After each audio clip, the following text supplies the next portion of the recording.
Good afternoon, ladies and gentlemen. Good afternoon, ladies and gentlemen.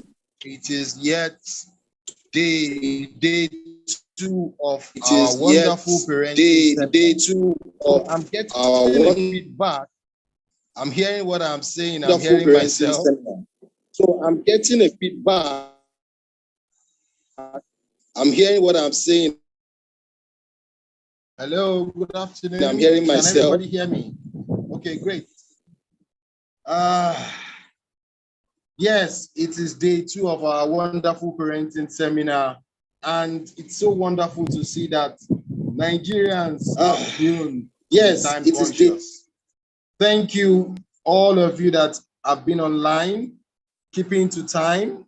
4:30 is 4:30 to see that Nigerians have been time conscious. And thank you, all of you that have been online. Today. My name is Babatunde Abdulgani. That was what we did yesterday. I will not do something. I was your host yesterday. We had a swell time. Some of the things my name is Babatunde Abdulgani. Yesterday, we talked about parenting.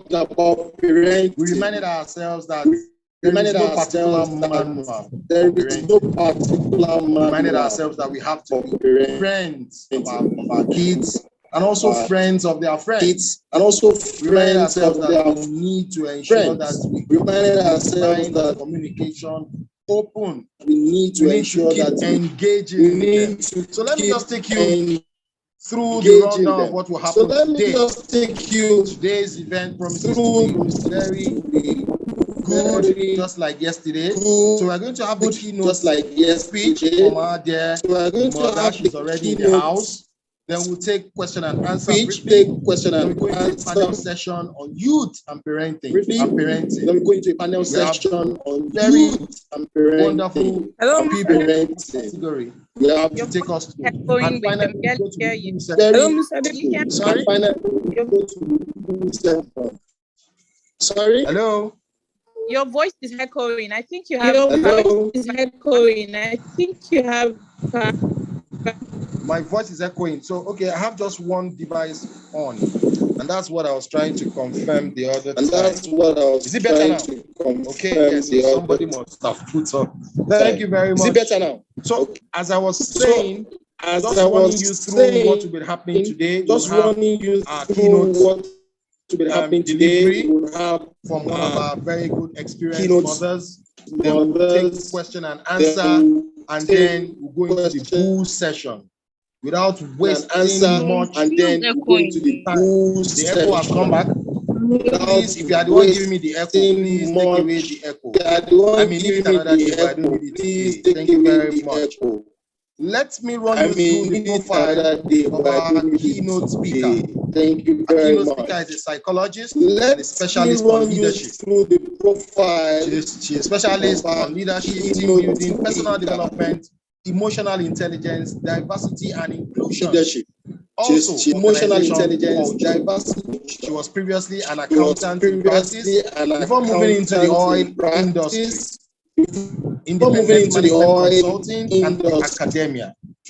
Presently, she lectures at the Lagos Business School in addition to her consulting activities. This keynote speaker holds a bachelor's degree in economics, a master's degree in organizational psychology from City University, and a doctorate in work and organizational psychology. She's an associate fellow and a chartered member of the British Psychological Society and a fellow of the Institute of Chartered Accountants of Nigeria. She's a parent to 3 grown children and chair of the board of trustees of Sunnyfield School, Sunnyfield Primary School, and Tenderfield Day Nursery School, Sunnyfield, which is her alma mater. She also acts as special advisor to the Board of Africa Practice, Botswana, as special advisor to the Supplier Gateway LLC, California. Our keynote speaker believes that it is never too early or too late to learn and have a special interest in teachers, mentoring young parents, and teaching leadership skills to young children. For those of you that already know her, you can already start clapping. For those of you that do not know her, let me introduce to you our keynote speaker for this second day of our parenting meeting, mentoring young parents, parenting seminar, I beg your pardon, Mrs. Tunde Ekpe. I hope I pronounced that Bishop leader correctly. already start clapping. This is Tunde Ekpe. Ma, if I pronounce it For correctly, those of you that do not please know her, tell me I did. If I every didn't, second please day correct of our me. Good parenting afternoon, meeting and you have or the child lecture. parenting seminar, I beg your pardon, Mrs. Tunde Ekpe. Ma, I didn't, please correct me. You got that absolutely correctly. Thank you very much for that very kind introduction. We're running a little late, so I'll try and seize this time to make the best use of what time we have left. So thank you very much for that very kind introduction. I'm not sure why I'm getting an echo now as well, because I've only got one device on here. So maybe it's the recording device by the other hosts or something. Maybe we have to mute that or something like that. Can you all hear me though? Okay, sorry, 1 minute, man. Please, anyone that, if you have double devices or you have your speaker close to your device, kindly mute. The only person that should be unmuted now is Dr. Mrs. Dr. Mrs. E, Tunde E, so that I don't mispronounce it. Over to you, ma'am. All right, thank you very much. Good afternoon, everyone, and it's a real pleasure to be here. Thank you, Mrs. Olajobi, for inviting me to give you this talk. Mrs. Olajobi has actually given a lot of talks at our parent-teacher meetings, so this is a repayment in kind, so to speak. So today what I'm going to be talking about is about effective parenting and the pitfalls of parenting that are not efficient or effective, so that we don't focus just on the pessimistic side. We're also going to talk about the profit of balanced parenting. Now, I know that yesterday a lot of you spoke about parenting styles, so I won't dwell too much on that. But what I will do is I will share my screen in a moment. But first of all, I want you to think about your own childhood and how you were parented. And please type into chat what most resonates with you about how you were brought up or raised, what the parenting was. And I know some people will say, oh, you know, I was spanked and all this, and it didn't do me any harm. I don't understand why people say I shouldn't spank my child now. Or when I got shouted at, that was better than the cold silence. So there are a lot of things that you have to think about now. And I just want you to take a few seconds to think about how you were parented before we start talking about how you parent or how you encourage others to parent. Because I'm sure there's some grandparents perhaps on this platform. So they're looking at it as, okay, what's different from when we were parents? So if anyone wants to share, can you just type in a few things into the chat box?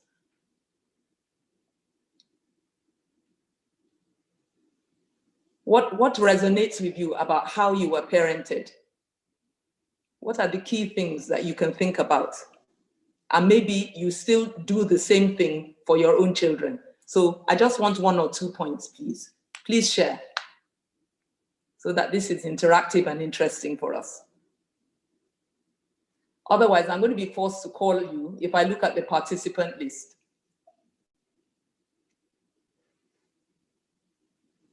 Faida, can you share something about your own childhood and what the parenting style was? Okay, good. Dr. Olajobi says, I was parented, I had to follow rules and neighbors could punish me. Very good, thank you.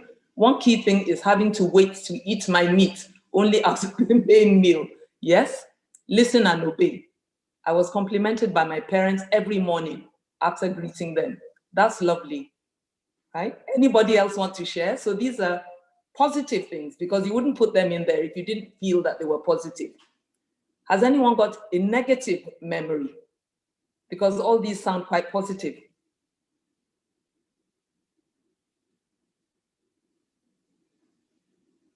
No? No one wants to speak? I love I was complimented by my parents every morning after greeting them. So that sounds like an affirmation of very good behavior, right? Aha. So someone says,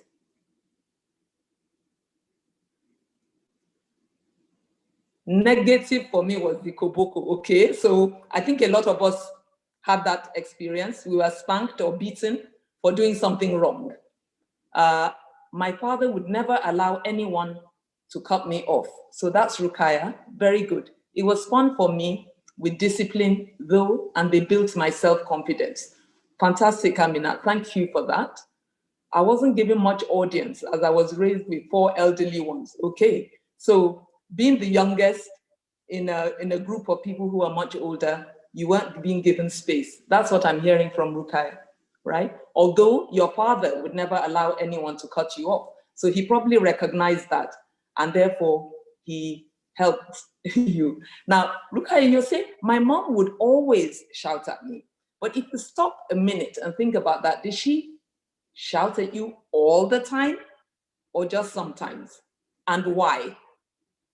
Have you thought about why she was shouting at you? Because there's always a reason. So Issa said, my mother used her eyes to talk to me. And I think we all know that. You go to a friend's house or her friend's house and the friend says, oh, do you want some food or a drink? And your mom looks at you and you know that the answer is no. And if you felt like, oh, maybe this is my last day on earth, you would say yes, right? Okay, so Ariola says, I had authoritative parents, but my mom shouts a lot, and I find myself doing the same with my kids. Ariola, why do you think that is? What is it that triggers the shouting? You can unmute and just say it, if you like.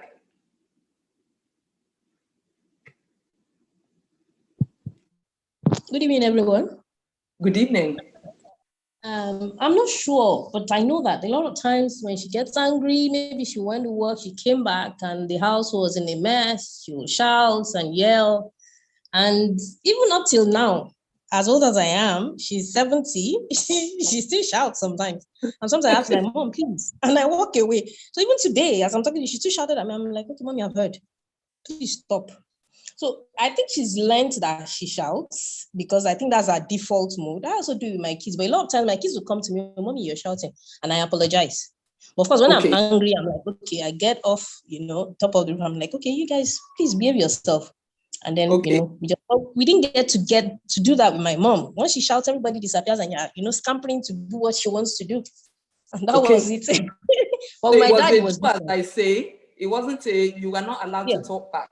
And these are the rules, usually, of the parenting that we had. Everybody was has... different with my dad, so it was a lot easier. He kind of defended you. Okay. And that happens a lot also. The dads are seen as the easier ones, even though they were the ones that were used as a threat. So a lot of mothers will say, oh, wait till your father gets home, because usually the father was the one who was away. And then, of course, they come back, they're very relaxed. And they think they love, they see the children for an hour before they go to sleep. So it's much easier to be nice to your children when you haven't had them all day. So these are some of the things that we're going to be looking at. But I wanted us to share these things before we start going into the main discussion, because we have quite a lot to discuss, but we don't have that much time. So without further ado, I'm going to share my screen now and go to my main presentation. Okay, thank you.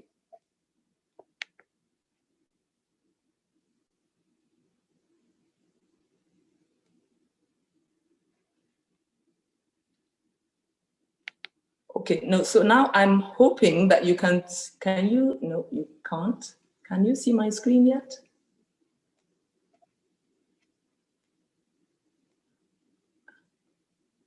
Not yet, ma'am. Not yet, okay, it should be coming on any moment now. Okay, coming up. Can you see it now? Yes, we can. Okay, excellent. So basically, as I said before, we're going to be talking about effective parenting. I'm an organizational psychologist, and you may wonder why I'm talking about children and parenting. Well, the strange thing is that actually in offices and organizations where I work, a lot of parenting styles actually replicate themselves in the workplace. A lot of people in the workplace see their employers as their parents and therefore act accordingly. So I want you to think about it and say, well, how do I see my employer? Or if you are the employer, how do I see my employees? And you start to see parallels, because a lot of the time they're waiting for you to show them the way. They're waiting for you to shout at them or not, as the case may be. You can't obviously whip them as some of our parents did, but it's all about looking to you for guidance. And that's what parenting is all about. Now, what I would also say is that parenting does not come with a manual. So when we're talking about parenting, this is not a one size fits all. So certain ideas will come to you as I talk, and please hold those thoughts until the end. And then we'll, during the question and answer session, you can give us some of your insight. Okay, thank you. So what does parenting entail? The way we see it, and I'm sure you've gone through this already, parenting is about giving your children basic needs: food, health, security, education, making them feel safe, making sure that they are clothed and fed, and that they feel safe emotionally and physically, right? Recently, we've had some very sad news about a child who was apparently or allegedly bullied and died as a result of a serious beating in one of our schools here. We've heard about a child who was in a school in America who took a gun in, bought by his father, and went to go and shoot his classmates. And we've also heard about a little boy in England who was hated by, apparently, his stepmother and his own father, and was abused so much that that child died. These sort of things make our blood boil. Children. So it's very, very sad when we hear such things, because all they're asking for is a bit of food, to be healthy, to feel safe, and then to be sent to school, education, and then to give them self-esteem and encouragement. Every child wants to be valued. And in valuing a child, you're showing them respect, and they in turn will respect you, right? And then there's also the talk about discipline. You are supposed to be talking to your children about morals, values, and generally acts of kindness, patience, emotional control, and also integrity, honesty, So I know a lot of us probably got spanked when we were small because we told a lie. And it was like, no, I'm going to punish you for this because you've told a lie. But a lot of us weren't told why it was wrong to tell a lie. We figured that out when we were older. And then there's also stuff about being thankful, about being grateful for whatever our parents give us, no matter how basic. So the other day I was talking to a friend and I said, I don't understand why some children now will say, oh, I only eat meat. I don't like fish. I don't like this. That when we were younger, sometimes our meal was basically a slice of yam, a bit of groundnut oil, and a bit of salt. And we never felt deprived. We were thankful because we got a meal from our parents. So these are some of the things that parenting entails. But what is happening today is very, very different. A lot of parents don't actually do a lot of parenting. That's unfortunate because the world has got busier. There's now a lot more that you get off the internet. Some people watch films from America and think that they can emulate whatever is in the American system, when actually the Nigerian environment is very, very different. So we have to look at cultural attitudes. We have to look at what our local needs and desires are. What do we consider respect, right? So if in your culture, it is respectful for a child to at least bow their head when they see an older person, you have to teach them those things. Don't say, oh no, that is old school, because, oh, that's not what they do in America. Because we're not in America and we're not in England. And this is what is happening. And a lot of the children who are actually abroad now, right, have lost their sense of self. So when they come here, they don't know how to act anymore, right? They don't know what respect means. They don't respect themselves. They'll tell you, oh, this is what this rapper is doing, and you're not a rapper. You are, you are this, so such and such. You have to teach children who they are and where they're from and what the values, what your core values are.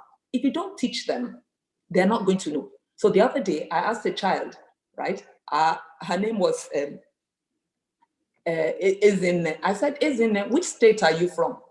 And she said, I don't know. And I said, Ezinne, you don't know what state you are from? So she thought about it and she said, well, actually, I think I'm from Osun State. And I said, Ezinne, I don't think you are from Osun State. Anyway, it turns out that her nanny is from Osun State.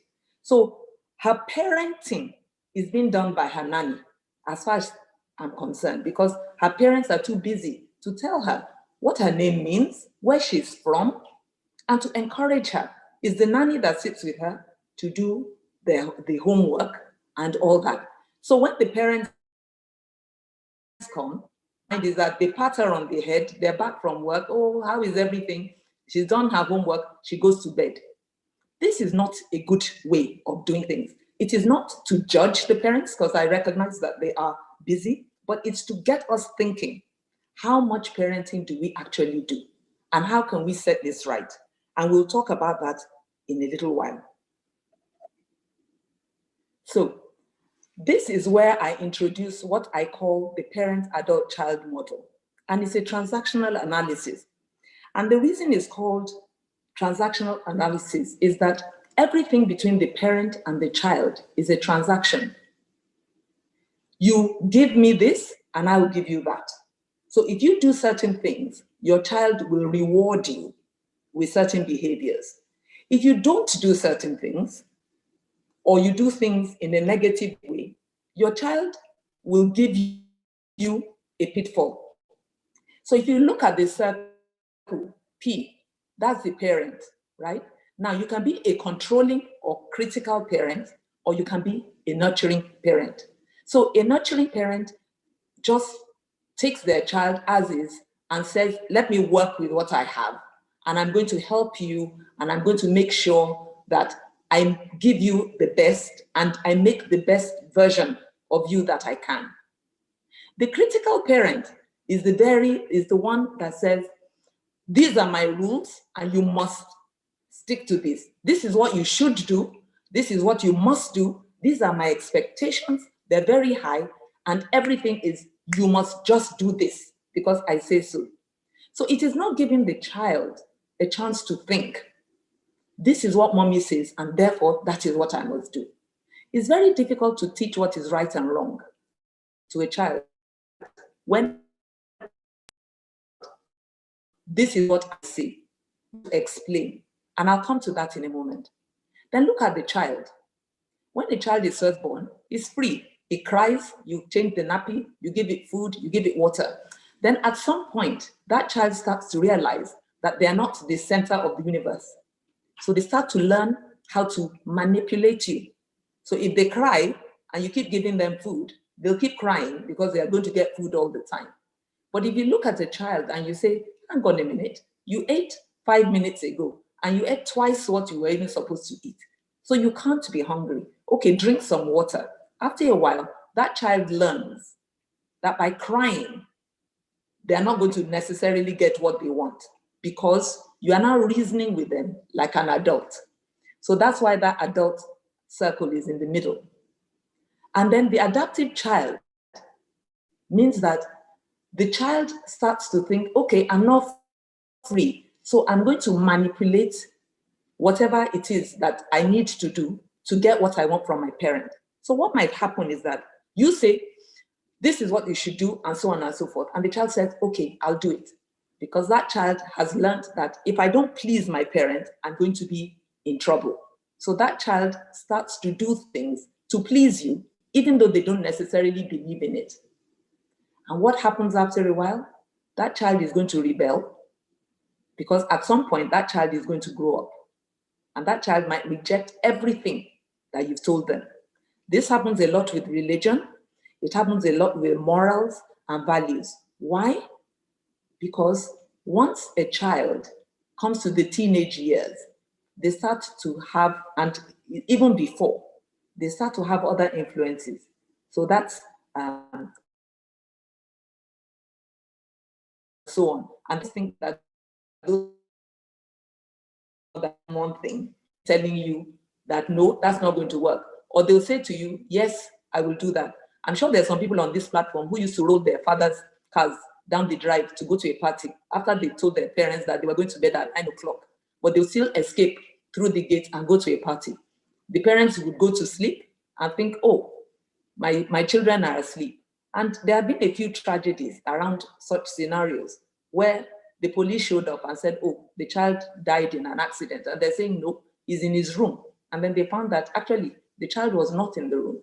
So sometimes when you are an overly critical parent, the child is always saying yes, yes, yes, because they're willing to please you. And instead of being free to talk to you and to exchange views, rather like the person who shared with us that the children say, mommy, why are you shouting? Not every child can do that. If the person shouts, you just say yes, yes, yes, and you go away, anything for peace, and then you go and do what you like. But the parent thinks I'm in control. And that's a key lesson here, that no parent is in control of the child. You can only control yourself, what you say, and how you react. You cannot control a child.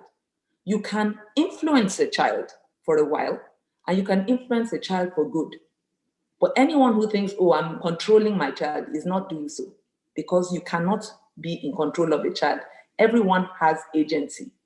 And if you are in control of someone else, then I put it to you that this is not a very healthy position. I hope everyone is following me so far. Okay. So just to summarize that. Yes, ma'am, we are following. Thank you. So just to summarize, the parents can be nurturing or controlling. If you are overly nurturing, the child might become spoiled, right? You might feel valued, but you might become spoiled because you're not drawing any boundaries. If you're overly controlling, that child might become fearful because everything is about do what I say or else, or else, or else. So that person becomes very fearful. Or they get to a point where they just say, I'm going to rebel. And what happens? There are lots of children who've been brought up in very good homes, given all these values, etc. Then the guy says, no, I'm dropping out of school. I'm going to go into drugs. I want to be funky. All my friends are funky and I'm not funky. Everything you're telling me is old school. And then there are those who, out of fear, they want to please. They want your adulation. They want your approval. So everything is about yes, yes, yes. Now, put this in the workplace. If you have these predispositions, you will carry them into adulthood. And you will now, every time somebody talks to you, you'll be looking at that person as if they're a nurturing parent or a controlling parent. Similarly, you as an employee, for example, might behave like a spoiled brat because you've always been given what you wanted. So when your boss says no, you burst into tears, you are emotional, or you start shouting, you throw a tantrum because you are not used to being challenged. So to the lady who said earlier that, I don't even know why I shout sometimes, or my mom used to shout. Sometimes that is what it is. Something triggers that in your mind. How dare you confront what I'm saying to you? I told you this and you didn't do it. Therefore, I'm going to scream at you till you do it. But what I'm trying to tell you is this. You're a parent child, have a conversation. So yes, you know that you are a controlling parent or a nurturing parent, but you have to start to look at things and say, you know what, let's have a chat about this. So that lady who said, her children say, why are you shouting at us? That is your children being adult and saying, tell us why, and then maybe we can sort it out. They are not running away from conflict. They're saying, what is it that is upsetting you? And these things are very important because ultimately, being adult is rooted in communication. Because if you don't communicate with your children, you don't know what's going on. That little boy that I told you about in England, who recently died because he was being abused, he told his grandmother. His grandmother knew. She went to the authorities and said, please, do something about my grandson. They didn't listen to her. They went to the house. The parents who are abusing the boy said, oh, falls over from time to time because he's playing football. There's nothing wrong with him. The little boy is looking at them and he can't say anything because he's a little child. So this is about us listening to our children so that they can tell us what is going on. And by doing that, we learn what we might be doing wrong. We learn what might not have been okay with our own upbringing. That is not to say we're judging our parents. You can only give what you have. And in those days, our parents didn't have chats like this. They didn't have webinars about parenting styles. You just went along with what your gut told you or what your parents did to you. So you perpetuate certain behaviors. So now I know people who will never spank their children, and I know people who will always spank their children. My point is that at the end of the day, you should always just have balance, because ultimately it's all about balance. You do a little bit of this and a little bit of that, you have a lot of information to use. So parenting styles, you spoke about this yesterday. So what we're trying to be is authoritative. That means we assert ourselves, we tell children what we really need, we set boundaries, and therefore the children know what it is and the reason for doing certain things, rather than the authoritarian way, which is controlling and saying, I told you that, I told you so, do it. Because then your child doesn't feel your love.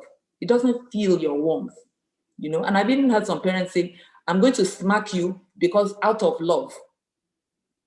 I've also heard men who beat their wives saying, I'm beating you out of love. Well, with due respect, you can't beat people out of love. You can say, I want to correct you, and I'm not going to beat you when I'm angry. I might tap you on the hand just to show you that I'm upset. More and more, people don't hit their children, because when you look at your own size compared to these children, is it really fair? Fight on level ground. That's what I say. Then there's a permissive one, right? You're saying, okay, I want to be my child's friend. Well, you are their parent. You are not their friend. You can be friendly, but if you don't draw clear boundaries and have conflicts from time to time, then it doesn't work. And you think, oh, I'm showing them love, I'm indulging them, But what you're basically doing is you're saying, I have low expectations of you. Whatever you do is okay. So the child sits on the potty and you're going, oh, that's wonderful. You've gone to the loo. Oh, wonderful, wonderful. You're not teaching them what they need to do to grow. And in many, a little bit above being neglectful, because sometimes you can even just abandon what you're doing and say, I got other priorities, I'm busy. Whatever you do is okay with me, you're on your own. Okay, if you need me, let me know. So that is being an absent parent. And a lot of us are absent parents because we say we're busy. But at some point, you have to make time for your child. You have to be interested in what's going on. As I said, I'm a trustee of Sunnyfields, and their parents who we note are neglectful, and we call them to order because we notice what their house helps are doing with their children that even the parents don't know about. And sometimes the parents are even scared of the house helps because they think, oh, if she goes, how am I going to find another one? And we tell them that's not the way to go. You have to be attentive. You can't just start giving your children presents and so on and saying, oh, by giving you these presents, I'm being attentive. No, because things are very different from emotions and building up self-esteem. So these are some of the things that we really need to look at as parents. Otherwise, you end up with children who have no qualms about just using you for money or for things. And you're not connected to them emotionally. And when they achieve, they don't expect anything but more and more gifts. So they stop being able to interact in a human or humane way.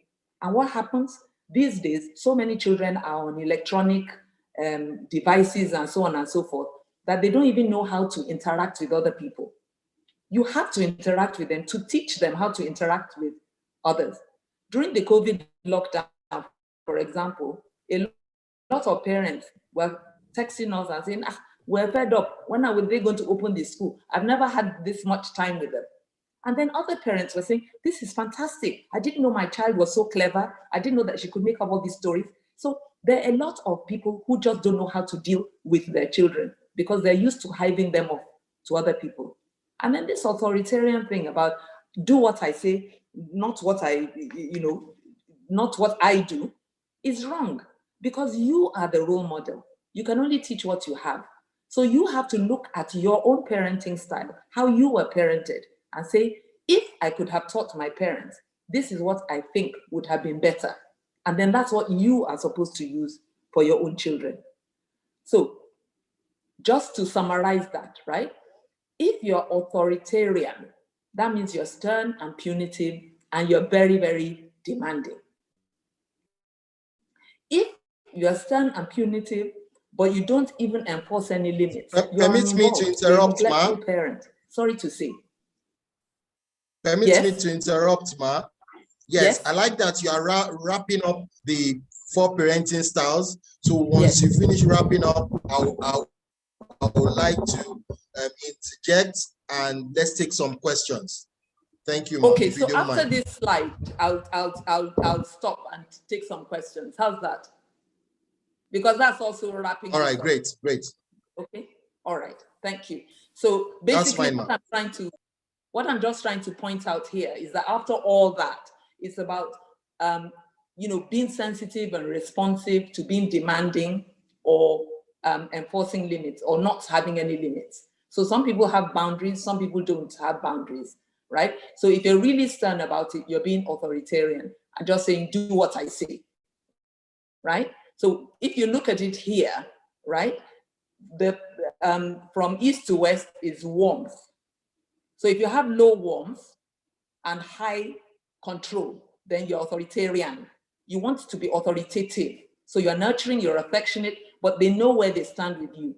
You have discipline, but you tell them why. And you have open communication. And communication is critical. The permissive parent is nurturing and affectionate. So your intentions are good, but you don't have boundaries.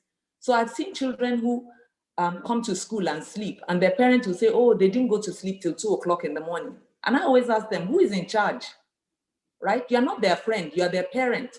So you have to guide them, their children. Or they say, oh, he ate at 10 o'clock at night and couldn't sleep. That's nonsense. You have to have clear boundaries about when you sleep, when you wake up, what's right, and so on and so forth. So that the child doesn't get confused or start to manipulate, okay? And then you've got an uninvolved parent who is like so focused on themselves, usually, that they just give whatever it is to the child, okay? All right, so questions now, before I wrap up the second part. Okay, thank you very much, ma. Okay. Now I hear you say questions before you wrap up the second part. Well, yes. I'm not sure if there will be enough time to wrap up the second part. There are just but let us take slides. questions. There are just let us take questions. Okay. There are just 2 more slides. And remember, all right, ma. But let's take the first question from. We didn't start on time, so I know that I'm sticking to time. Yes, I agree with you. And I actually gave you extra 5 minutes because we took out your time from the beginning. Okay, Kemi Okwade, you have a question. Yes, sir. Okwade, please. Can you hear me? Yes, can you hear me? Okay, go ahead. We can hear you. Go ahead. Okay. Yes. All right. Thank you very much. I want to know if one can actually combine a little of authoritative and a little of authoritarian. Because sometimes you need to be very strict with those children. That's just my own question. Thank you very much. Right. What you've said so far. Okay. The ideal style is actually a combination of a lot of things. So, like I said, not one size fits all, because each child is different. And that's what I was going to talk about in the last 2 slides. So each child is different. There's some children that you tell them something once and they hear you and they say, fine. There's some that you have to give them some kind of consequence. I know some children who go and, you know, just by sending them to go and sit on the stairs because they're being untidy or they're being unruly, focuses their mind, they take it to heart. And then there's some who require more than that. And that we see in schools as well. There's some children, you tell them this is what they should do, they're very apologetic. And there are others that are really stubborn. So sometimes you do have to combine traits of authoritative, that this is what I said, because you have to set that boundary very, very clearly. Okay, does that answer your question? Yes, it did. Thank you You're very welcome. much. Thank you so much. Okay, thank you very much, Ma. We have 2 more questions, and let me just 2 more questions. I'll just read them to you. Can you still hear me, Ma? Yes, I can. Okay, so it says, okay, so the question here is, how may I control shouting and acting more than talking? How do I control shouting and acting more than talking? Okay, the shouting part is what we call an emotional reaction. So what you have to look at, what's the trigger? Why do you shout? And when you shout, what is it that's going on? Are you angry? Because when you're angry, it's a fear of loss. So what I always tell people is that everybody goes through various emotional journeys. What it is that if you feel something, what usually happens? Please mute if you are not speaking. Dr. Tunde, 1 minute, man.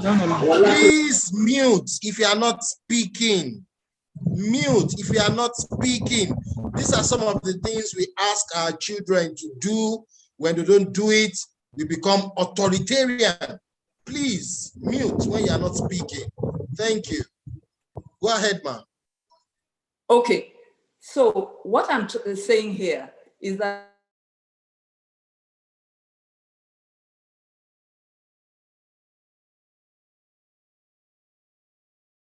we either want to. You're muted again, ma. I can't hear you. Yeah, I've unmuted myself now. I don't know who is muting me, but anyway. So when something happens, we take something through our senses. The first thing is that it goes straight to a part of our brain at the back here. It's called the amygdala, and that controls emotions. And the first thing we want to do when it hits that is we either want to fight or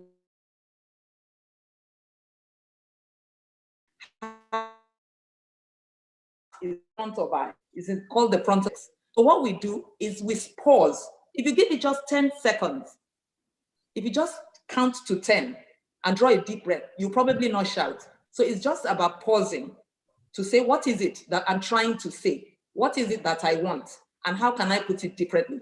So that we don't react immediately. That is how we stop ourselves from shouting.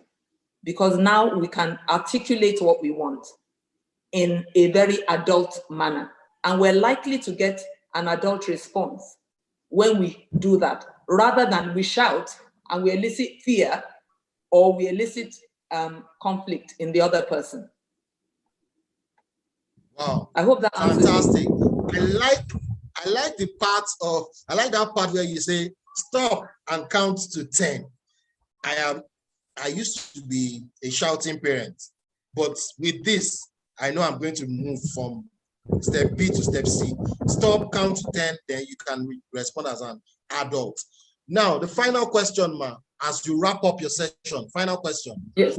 This one says, when a child wants to participate in a school activity that may expose to vices, we go on and on negotiating. At the end, I had to be authoritative. The next time she told me she actually had the money to attend the party, but was just informing me. What do I do? I'm not sure I understand that question. Okay. Olaolu, do you want to rephrase the question? Or Ma, do you understand the question? I think I do. Yes. Oh, okay.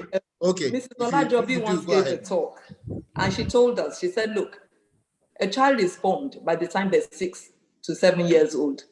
If you haven't got your child's boundaries set by that time, and then the child becomes a teenager, you now become a negotiator.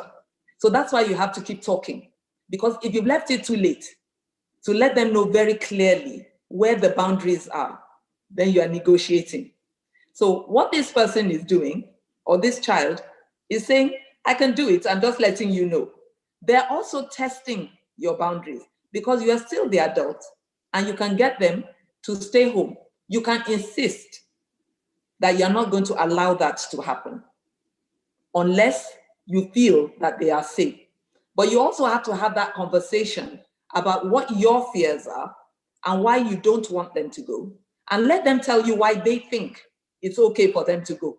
Because sometimes we fear what we've read about. Our children does that, and that happens because we think we know everything. But sometimes our children are even more exposed to these things than we are. Like there are all these games and internet and films and stuff that they've been exposed to that we don't even know anything about. So it's good to keep the channels of communication open, not just shut them down. Very, very important, so that they don't start to hide things. So I think your daughter telling you that, well, actually, I can afford to go, I've saved up for it, is a good thing because they're not hiding it from you. But the key thing is not to get them to rebel, is to have some more dialogue, which may be tiresome for you, but ultimately you know what outcome you want. You don't want them to go because you want them to be safe. And I think it's important to tell them that. Great. I would have said that would be the final question, but there's this very, very special question that just came in, and I think it's important we take it, ma'am. So it says, as parents, how do we help a child who sleeps in school at the level of higher primary class? A child who sleeps at the higher level, like primary 5, primary 6, how do you help that child? How do you help? Okay, so my first question would be, why is that child sleeping in school? Is that child getting enough sleep at home? Because I know some people now, because they want their children to go to school in particular areas of Lagos, for example, their children wake up at 4:30 and get driven to school at 5 o'clock in the morning. My question is, even I as an adult would find that a very, very tedious operation. So my first question would be, is that child getting enough sleep at home? Or is this sleeping in class sign of some other malaise?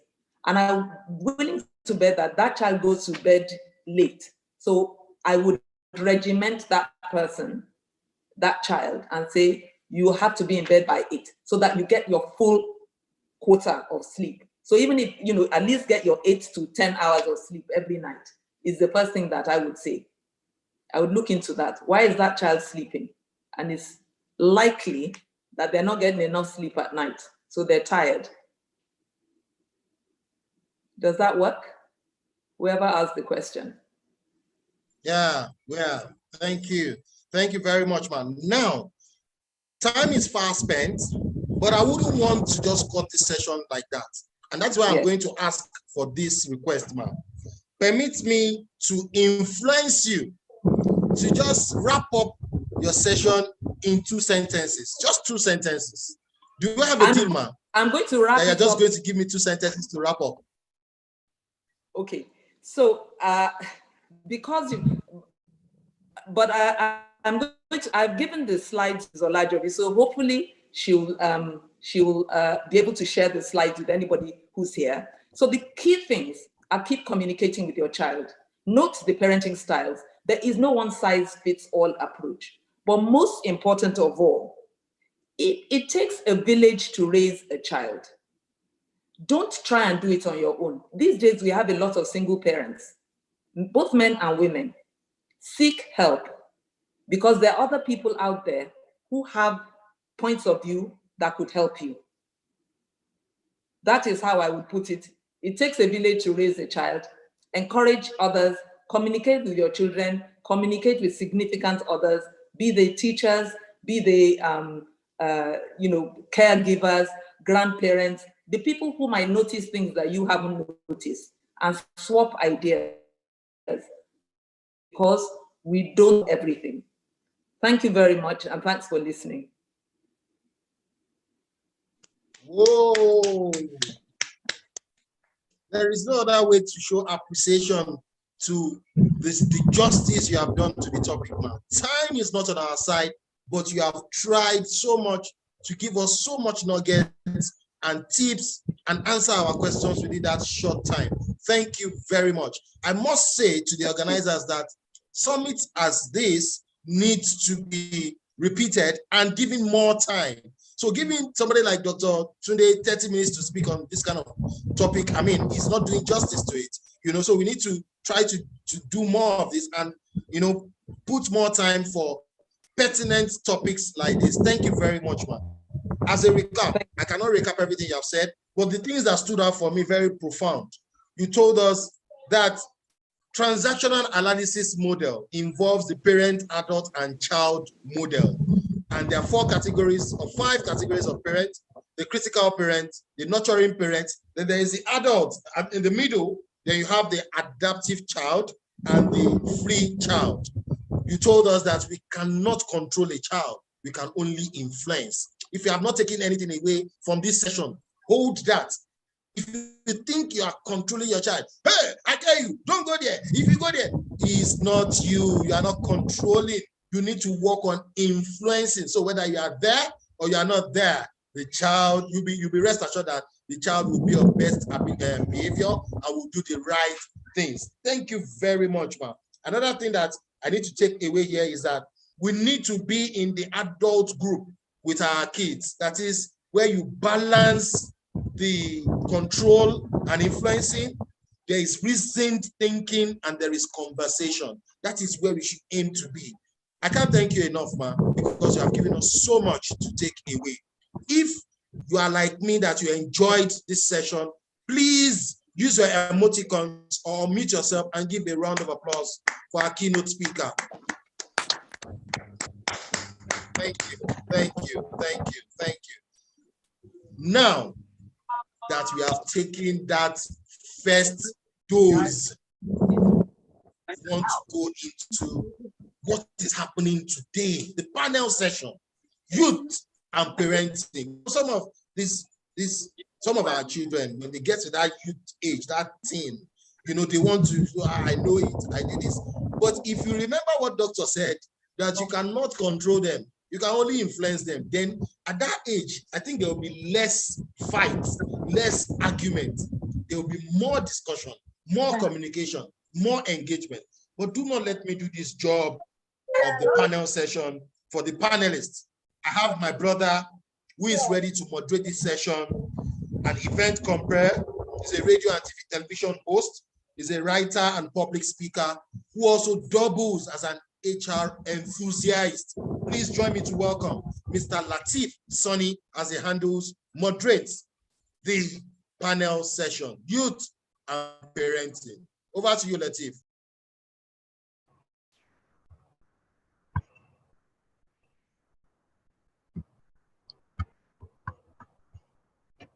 Yeah, good evening, everyone. It's a great pleasure to be here.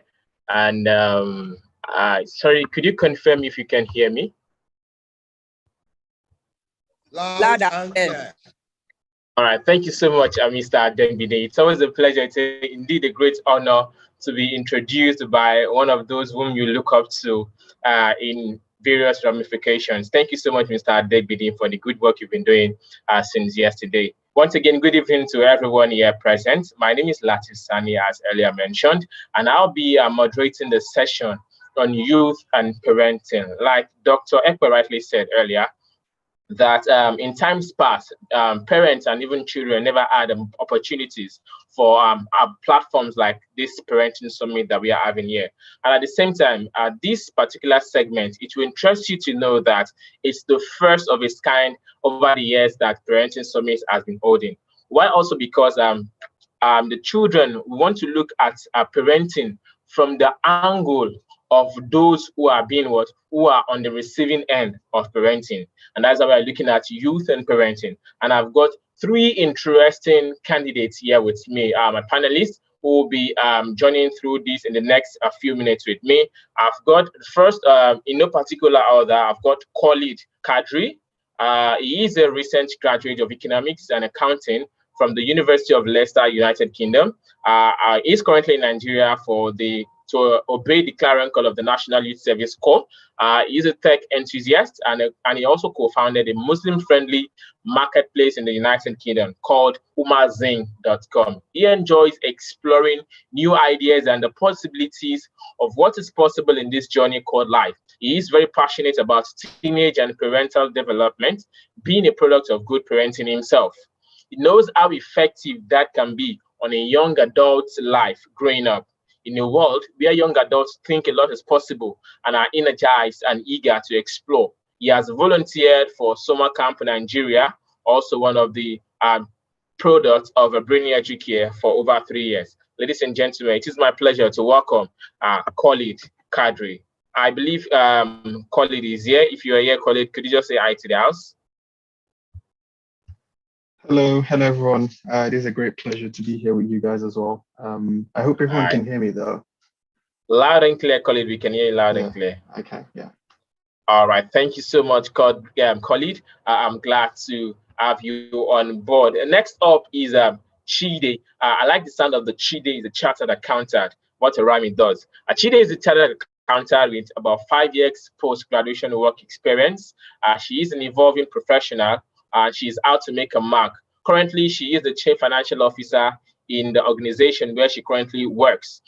She is very passionate about children and impact, and she has volunteered as public speaking and leadership facilitator for Brainy Educare, the host of this summit since 2016. She also has interest in radio presenting and content creation, which reflects in her role as a radio presenter for Unity FM during her stay in Jos, that's in North Central here in Nigeria. Please welcome on board Chide Isaac, ladies and gentlemen. Chide, I wouldn't know if you were here. Oh, okay. All right. I got a last minute information that Chide is unfortunately, unavoidably absent. We hope that she's well wherever she is and wish her all the best. Final panel member is Murtado. He's an electrical engineering undergraduate and also the founder of a DMA, a digital marketing agency, Murtado Digital. This agency, what it does is to help companies get to their customers using technology. He loves and enjoys innovation, product design, and he also loves working with really smart people. And I can attest that he's really a smart one himself. MTD, as he's fondly called, is passionate about children and peer mentoring. He is a product of consistent coaching, and I also believes that every young person with the right support can become outstanding adults, which I definitely agree to. Ladies and gentlemen, my final panelist for today, Murtado Olajobi. Murtado, good evening, nice to have you here. Good evening, it's nice to be here. All right, thanks so much. Without further ado, we will go straight with dive right into it. So, like I said, once again, this is the youth and parenting section of our session, rather, of the Parenting Summit. And what we want to look basically at is looking at parenting from the aspect of those who are the receiving end, the children. So I will start with Khalid. Khalid, how would you describe your growing up, your childhood? In summary, how would you describe your growing up? One word or a sentence, or how would you like me to describe it? Maybe if you want a word, funny. I'll tell you, my childhood was growing up as a child was funny, but no.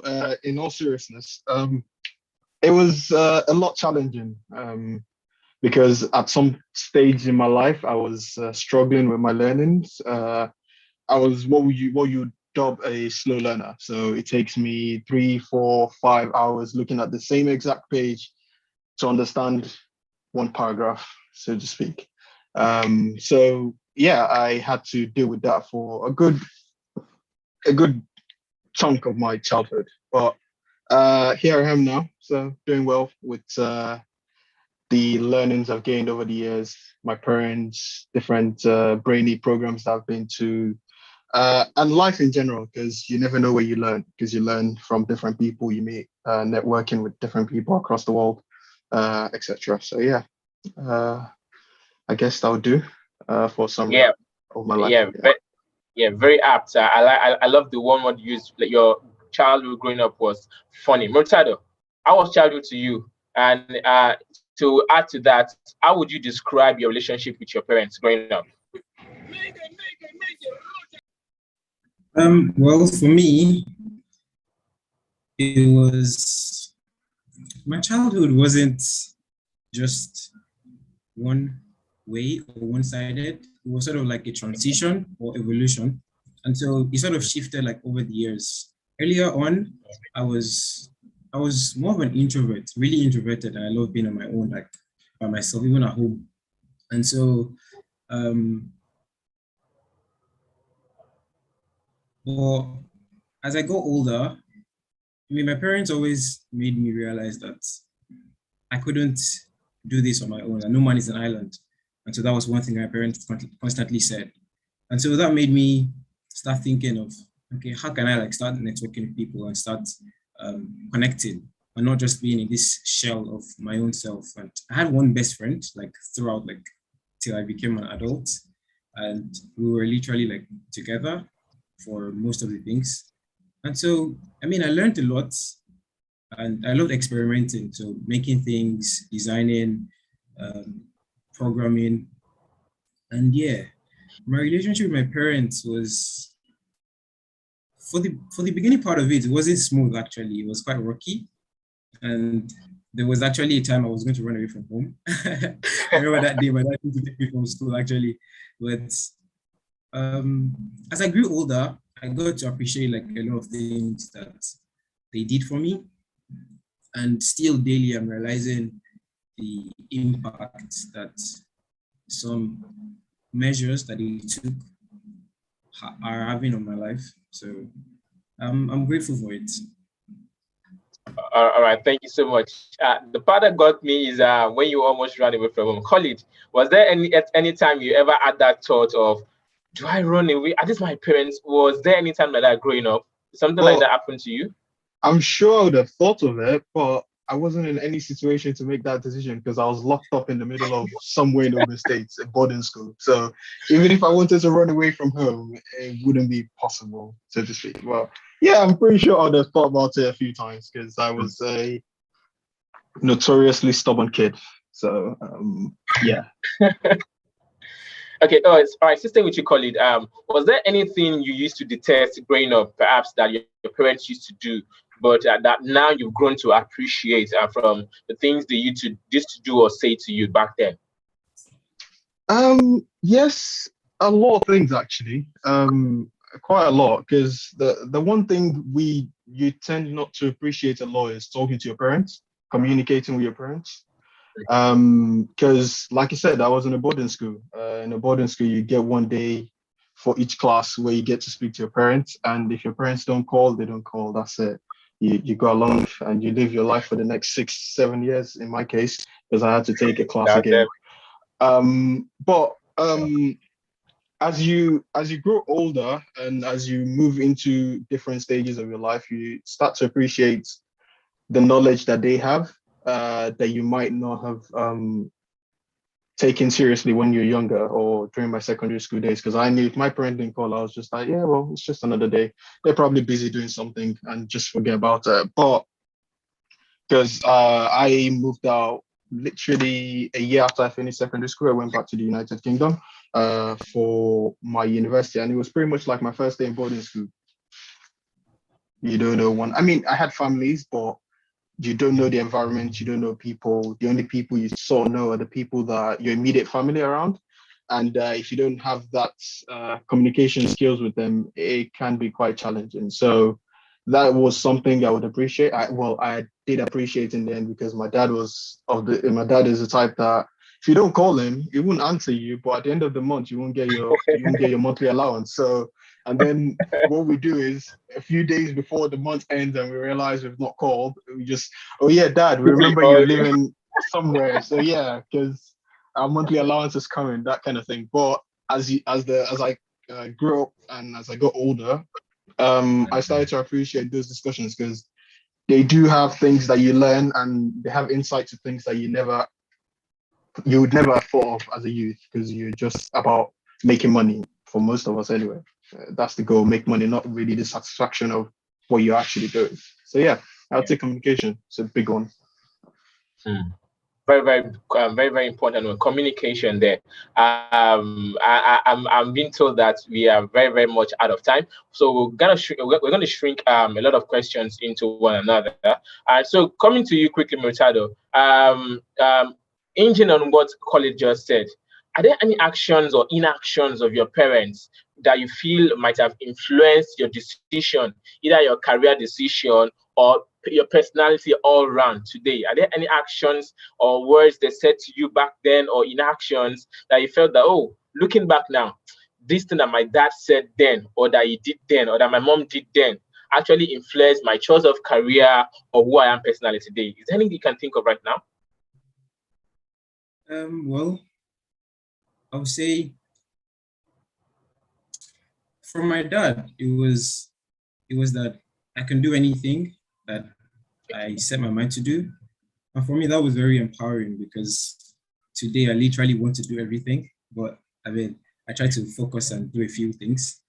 But hearing that at a young age was a lot for me, and it pushed me to try out different things and not be limited to thinking that I can't do certain things.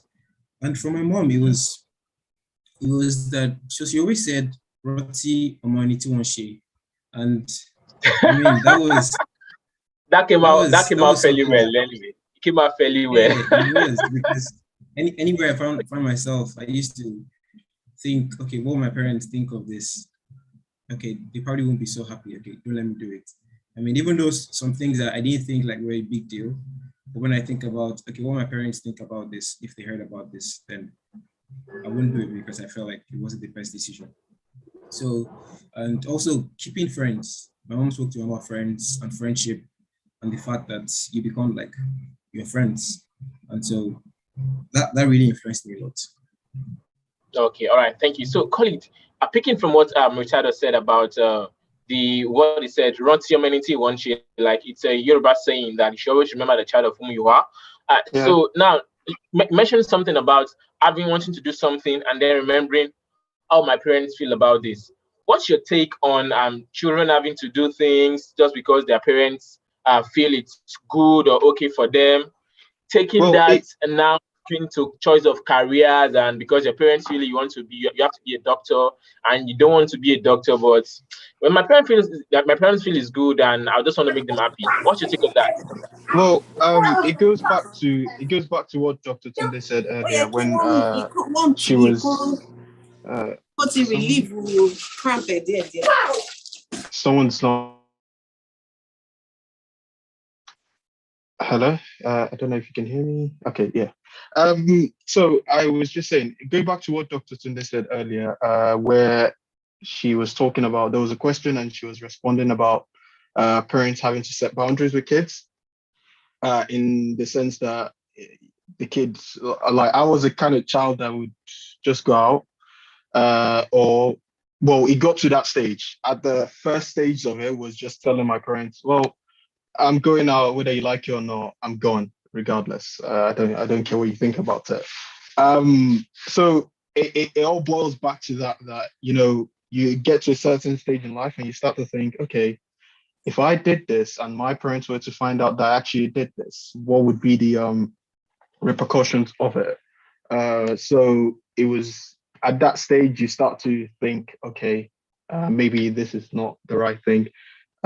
Or this is not the right approach to go about things, just take their word for it. And, they have more insights about it. With regards to career, the family member I stayed with was actually a lecturer at University of Lagos in the UK. I stayed with his family. And there was this profound story he told us about career. One of his students, he did medicine for, I think, 7 years. He went through the whole thing. And a year left for him in his degree to graduate.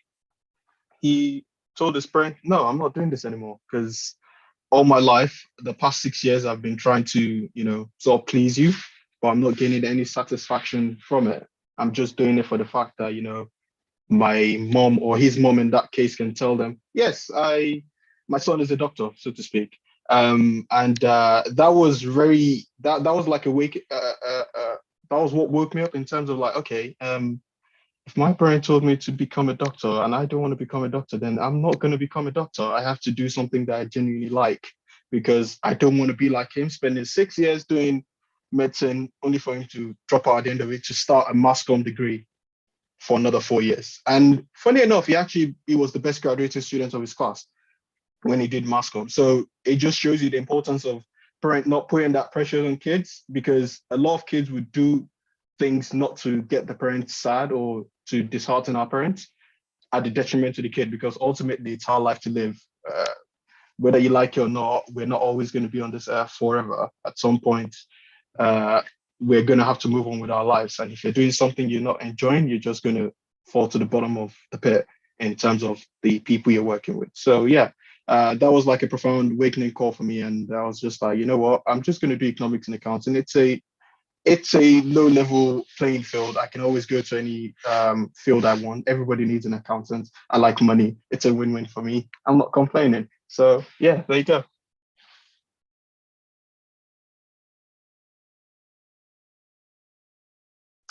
You're muted, Mr. Latif. You're muted. Yeah. Sincerest apologies. I never knew that. So I said I was trying to relate to the fact that I'm also a graduate of economics as well, just like you, although I did not have to include accounting to mine. All right, Murtado, just very quickly, finally, we have less than 3 minutes to go. What would you do differently as a parent, looking from your experience growing up and then from things you've seen generally in the society today, and what you've also learned from other people's experience? What would you do differently as a parent when you eventually become one? Of course, I know you're not a parent now. Well, my parents are not perfect, and I would say because I'm the first child, there was a lot of things that they learned as they were going on. But truthfully, I'm not sure I would do so much differently. I mean, as time goes on, I'm still figuring things out. So I'm sure that as time goes on, I would notice some things that weren't too good. But I know there were some things that were done like earlier in my childhood that they sort of like switched from. So like I used to be beaten with a cane when I was younger. But then as I got older and then they learned that they weren't supposed to be using canes, they stopped that.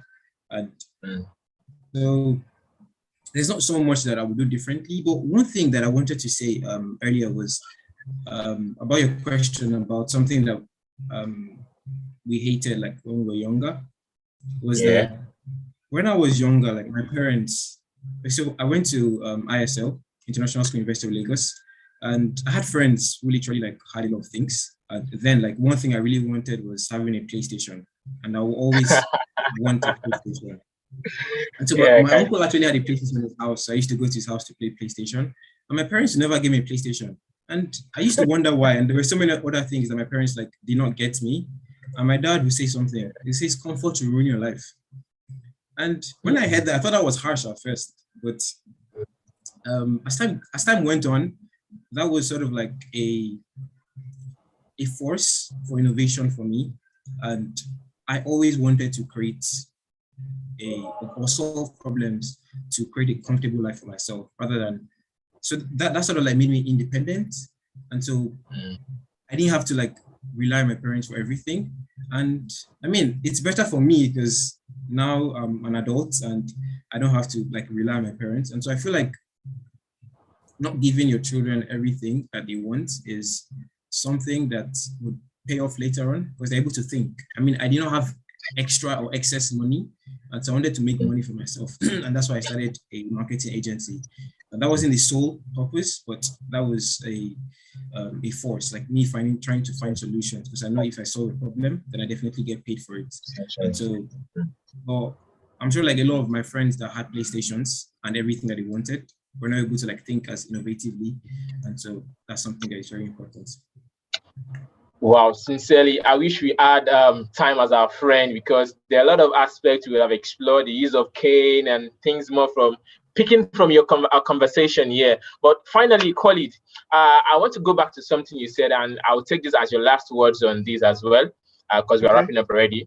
And something Yeah. you said about having to spend about 6 years in school because you did a class twice, I guess. You said that, right? 7 years, because I had to take a 7 class years. again. All right. Yes, Yeah. yes. So yeah. So how, just like a final word from you, how would you advise parents to assist kids in today's society, especially in cases like yours, where you had to spend extra year in school and your friends most likely moved ahead of you? I know how it is. People It's not. call you It's out not just. about that. It's just not that my friend moves ahead of me. I was now in the class with my younger brother.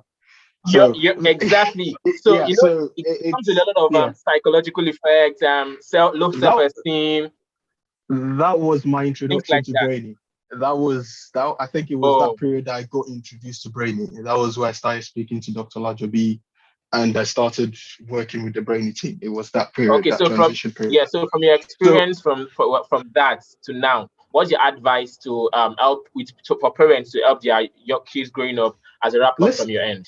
listen to your kids, because nine Mm. out of ten they know what they're actually telling you, regardless of how stubborn you want to feel as a parent.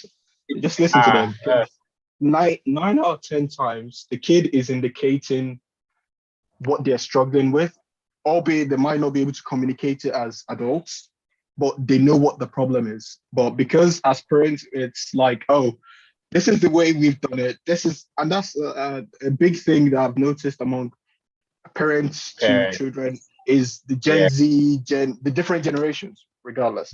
So most times parents don't tend to understand that kids of this new generation are so different to kids of the older generation. A 1 year old, if you give him an iPhone, will tell you things you've never known in your entire existence.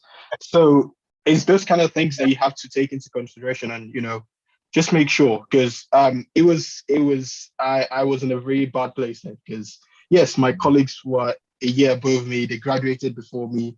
I was in the same class with my younger brother. He was the smart one going for competitions around, and here I am in the class with my brother, clueless, so to speak. So, Yeah. but as time goes on, if the parents feel they can't take that step and understand what the kid's going through, then seek professional advice, which is what my parents did in this case, where they spoke to people that are dealing with children and basically understand that, as kids, they deal with kids on a day-to-day basis, and they understand the language that our parents might not understand. And that was I read Dr. Olajobi's book, I'm Loving the Smarts, I think it's That's called. yeah. Yeah, Right. and that was literally how my trajectory started going from a downward spiral to the other way around. And that was just because my parents took initiative and thought, you know what, we've done what we can. Let's seek professional advice and see what we can do to help this kid. And yeah, so but like I said, it's very important for parents, no matter how stubborn you want to feel, or how the ego is what's the word? It's you feel Yes. superior to the kid. Yes. Um Yeah. Most times those kids genuinely know what they're going through and are trying to explain it to you. But we as Yeah. parents, or parents generally, don't tend to understand what the problem is. So yeah. Wow, it's been awesome the last few minutes spending with you guys, and I believe we could go on and on and on, and from conversation we move to conversation, because there's a Absolutely. lot to talk about, and I wish we had more time. Unfortunately, our time is not our friend today. So thank you so much, Colin and Murtado, for making it out here to speak to parents, for them to see parenting from the perspective of the youth, the children whom they are parenting. Thank you so much, Brilliant UK, for also making this happen. Thank you very much. I'd Thank like to add Yeah. you one very last much. thing, based off Okay. what Khalid said, and that Okay. is listening to them, like he said, and also trying to um, come from their level, because they're kids or they're children, they're teenagers, and so they they are feeling a different way than you are feeling as an adult. So if you put yourself in your shoes and try to come from their level, ask them questions, let them ask you questions, have a conversation, and you'll be able to come to a middle ground rather than being stubborn, like Khalid said. So yeah. Wow. Thank you very much. Thank you so much. And I can see, Khalid, a lot of people, I think someone related with your experience of having to go back a class lower to be in your younger brother's class. I think you have a mate, so to say. I have a fan in the chat. All right. Thank you so much, everyone. Thank you very much. Thank you very much for having me as well. It's been a great pleasure. I mean, anything brainy is always a pleasure to come back, because it's what brought me up to where I am right now. So yeah. Yeah, I can definitely say the same. Ladies and gentlemen, my name is Latif, and over to you, Mr. Adengide. If I leave you alone, continue speaking. Thank you very much. Thank you very much. Something stood out for me. Khalid said, listen to your kids. And that made me remember, growing up, there was this song, yeah, your papa, yeah, your mama. Life go better for you. But mama, but you see now, it is, yeah, your picking, yeah, your picking. Yeah, you're picking, yeah, you're picking. If you make them come out well, so that is the way it is now. Thank you very much, Khalid and Mutada. Mutada gave some powerful revelations there. Well done. Thank you very much. Now we need to move straight to the final session for today and the entire program, the pool session. This session is where we lay it bare. No holding back anything. You know, one thing came out, I think it was Mutada that said,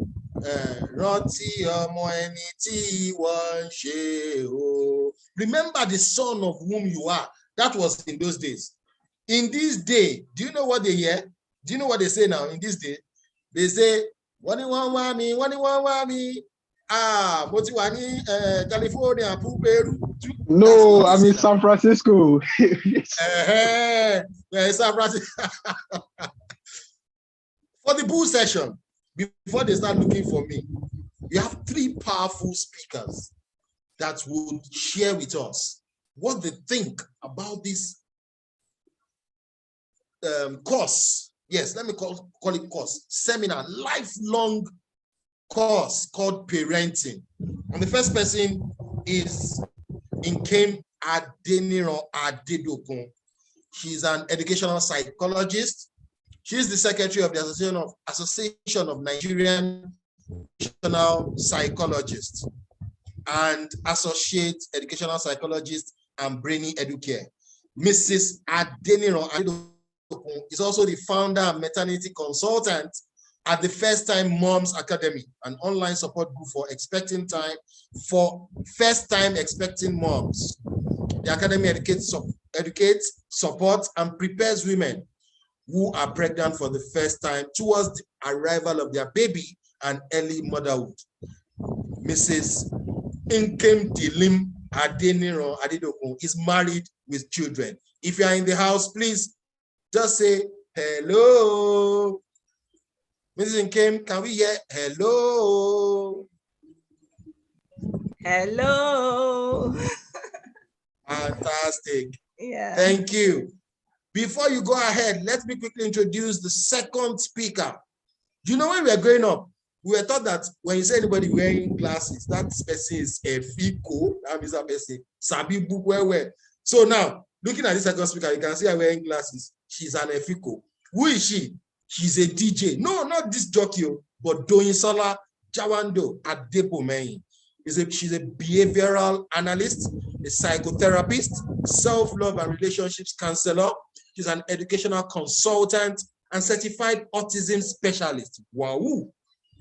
DJ is passionate about being thankful and finding every reason to be thankful.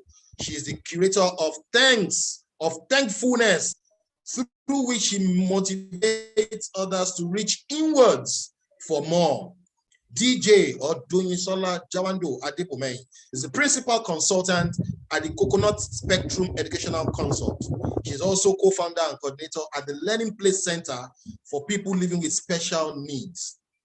This wonderful person enjoys laughing and catching fun. Please, Mrs. Doinsola Jawando, if you are in there, just say hi.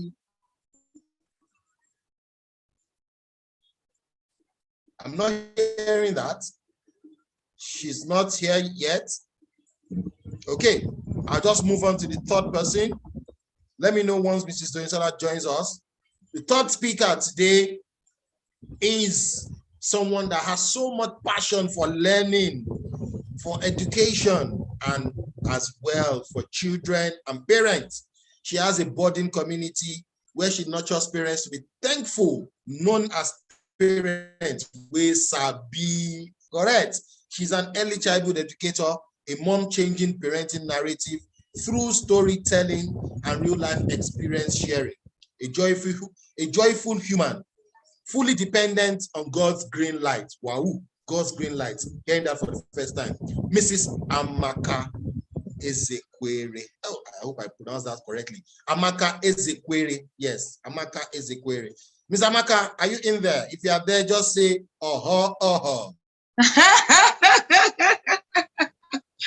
Okay. I wish I could say, but only Chris Okotie can say that, you know.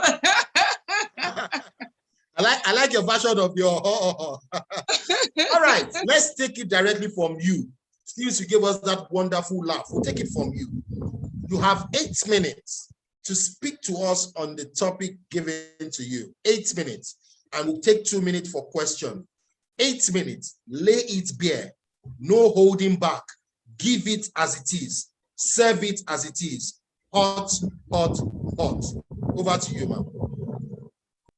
Okay, thank you so much. Good evening.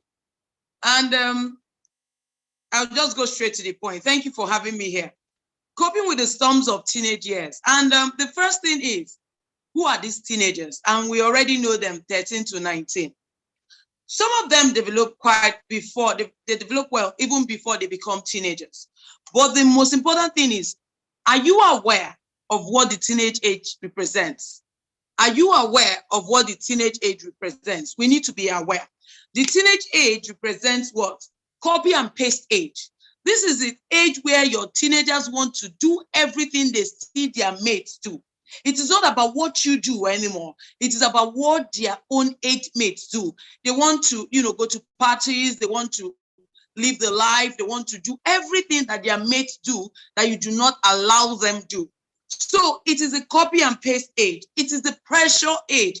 The teenage age, because I'm raising teenagers, so I understand what these things are. It is the pressure age. They want to dress like some kind of people. They want to have every other thing like the iPhone. They want to be on Instagram. They want to have the social media validation and all of that. That is the pressure age. There's a lot of things going on in their mind. They want to have boyfriends. They want to have girlfriends. Everything is happening immediately. It is the age they want it all. They want to experience everything. They want you to let them be. They want to do all things. But the teenage age, I will tell parents, is the age they always come with a quote. I want my parents to understand me. Even if I break a bottle, I want my parents to understand why I did. Even if I break the family rule, I want my parents to understand why I did it. They are not interested in what they are doing. They only want you to understand what they have done. Now, there's one that I fought so much, the teenage age. I need my space age. Seriously, they need their space. Take it from me, take it to the bank, and you're going to come back to me. The teenagers are telling you that this age is I need my space age. What does it mean? You are too much on me. You have been in their lives. You have been in their space when they were 0 to 10, 12, 11, and now they are 13. Come on. These are big boys. These are big girls like they think they are. So they want you to, don't question me all the time. Don't ask me why I did this. Don't do this. This is, I need my space age. Allow me. You are prognosing. You want to know everything. I don't want you to know everything. This is what happens in the teenage age. It is an age where parents think that their children are rebels. And of course, they are going to break some rules. They are going to break some rules. But if you want to understand the teenage age, I'll tell you a story. My teenage son, sometime last year, we had it so much like a battlefield. We had reasons to quarrel. I became more of an antagonist than a cool mom because I couldn't take it anymore. Every moment my teenage son saw me or we saw each other, we already knew that she's going to complain about something. It became an age that I kept finding fault. Then I had to tell myself, can we like talk? Can we communicate? The one sweet child is becoming somebody I can't bear anymore. It's becoming someone I cannot relate with anymore. What is happening? My son is leaving my hands and I can't do anything but become an antagonist. I yell, I scream. And I asked myself, it's time we talked. Then I talked to my son. I said, can you list everything that you think I'm doing that is not right, or you feel that? The only thing my son said is, you need to have mastery of my teenage language. So there is a teenage language. You must have mastery of it. And the first thing he said was, you are in my space too much. I appreciate it that you are in my space, but you are in my space too much. I think it's time you took some steps back so that I can actually have full expression in my space. So I said, okay, this is one. What is the second one? And he said, the second one is, I think you need to stop picking me up in school. I said, what do you want? You have an option of using school bus. He said, no, I do not want to use school bus. It is okay if you drop me in the morning, but I do not want you to pick me up in the afternoon. That is a copy and paste. Some of my mates are coming back by themselves. They use bike. I can actually use bike because I have grown. I said, okay, what else should we do? He said, I need my freedom. What is this freedom? Allow me to do things the way I want. Do not make decisions for me. I can communicate my decisions to you, but allow me to have a choice. I would allow you to bring in your own decision, but do not allow me to actually take your own decision. It is not a moment you want to actually swallow. It is a bitter pill, but you have to swallow it. The truth was that I had to tell myself that if you want to achieve this, you must have mastery of the language of your teenager. I decided to have the mastery that in the language of my teenage son. What his language is speaking is freedom. What his need is what? Trust. My son wants me to be his mom, but he wants me to come from a place of trust. If you want to be my mom, please, can you trust me? I am not doing anything bad, but I am saying that I think I need to exercise some freedom. So if you understand this, he started coming back from school with a bike, and we achieved that. Now, the other tools you need to have is be patient with your teenagers, communicate with your teenagers, be gentle with your teenagers, do not judge them, be ready to unlearn, be ready to relearn, and be ready to learn every day. These are the things you can do, and you'll be able to fight, and you'll be able to win your teenagers. Bear one thing in mind, you are not raising your teenagers for you. You are raising your teenagers for the parts they have been called for their purpose, for who they are, for the world, for the problems they will solve, and for solutions they are going to create. Bearing all this in mind, understand one thing, communication is key. Listen to your teenagers. Listen to your teenagers. Have mastery of your teenagers' language. When these are done, you have raised an independent, confident child. Being your friend from a place of trust. You having your power of parenting and remaining the relevant and influential parent you are in their life.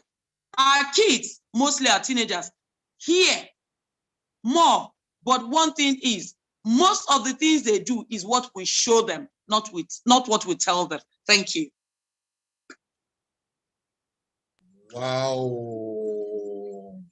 What a way to carry the bomb, throw the bomb, and just say, thank you. Thank you very much, Mrs. Amaka. Powerful, powerful. Because you still have 1 minute, I'll take those 1 minute to do a quick recap of the things you have said.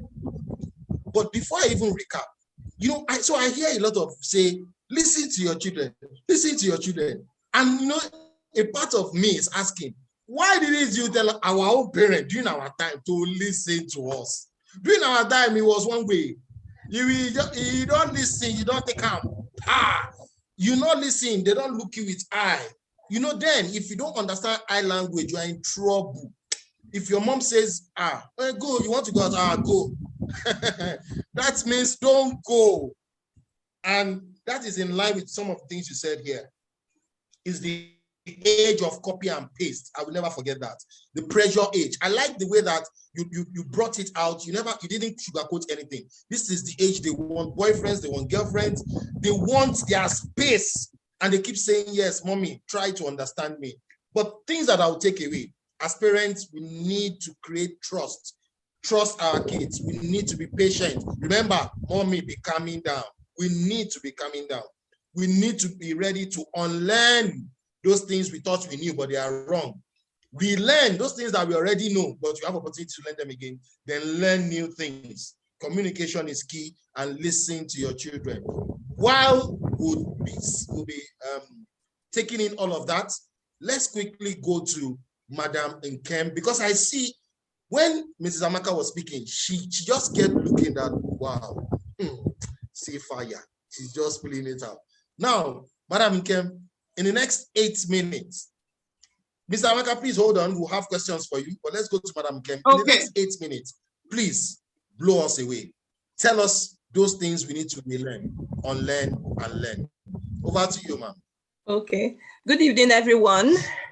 Okay, thank you, Brenny Edike, for this opportunity. I do appreciate it. So, talking about toddlers in their world, first thing first, I want you to understand, parents with toddlers, that your toddler is not a teenager, neither is your toddler an adult. Your toddler is just a 1-year-old or a 2-year-old or a 3-year-old. In the world of a toddler, you know, they are the lord and masters of their own world. It's like they are the landlord, even in your own house. They are the landlord of their own world, and you are just the tenant. You know, they are just beginning to transit, you know, from being a newborn to an infant, and then into being a toddler. You know, they are beginning to feel themselves. They are beginning to feel their bodies. They are beginning to move. They are beginning to like, oh, this is my territory. I need to dominate.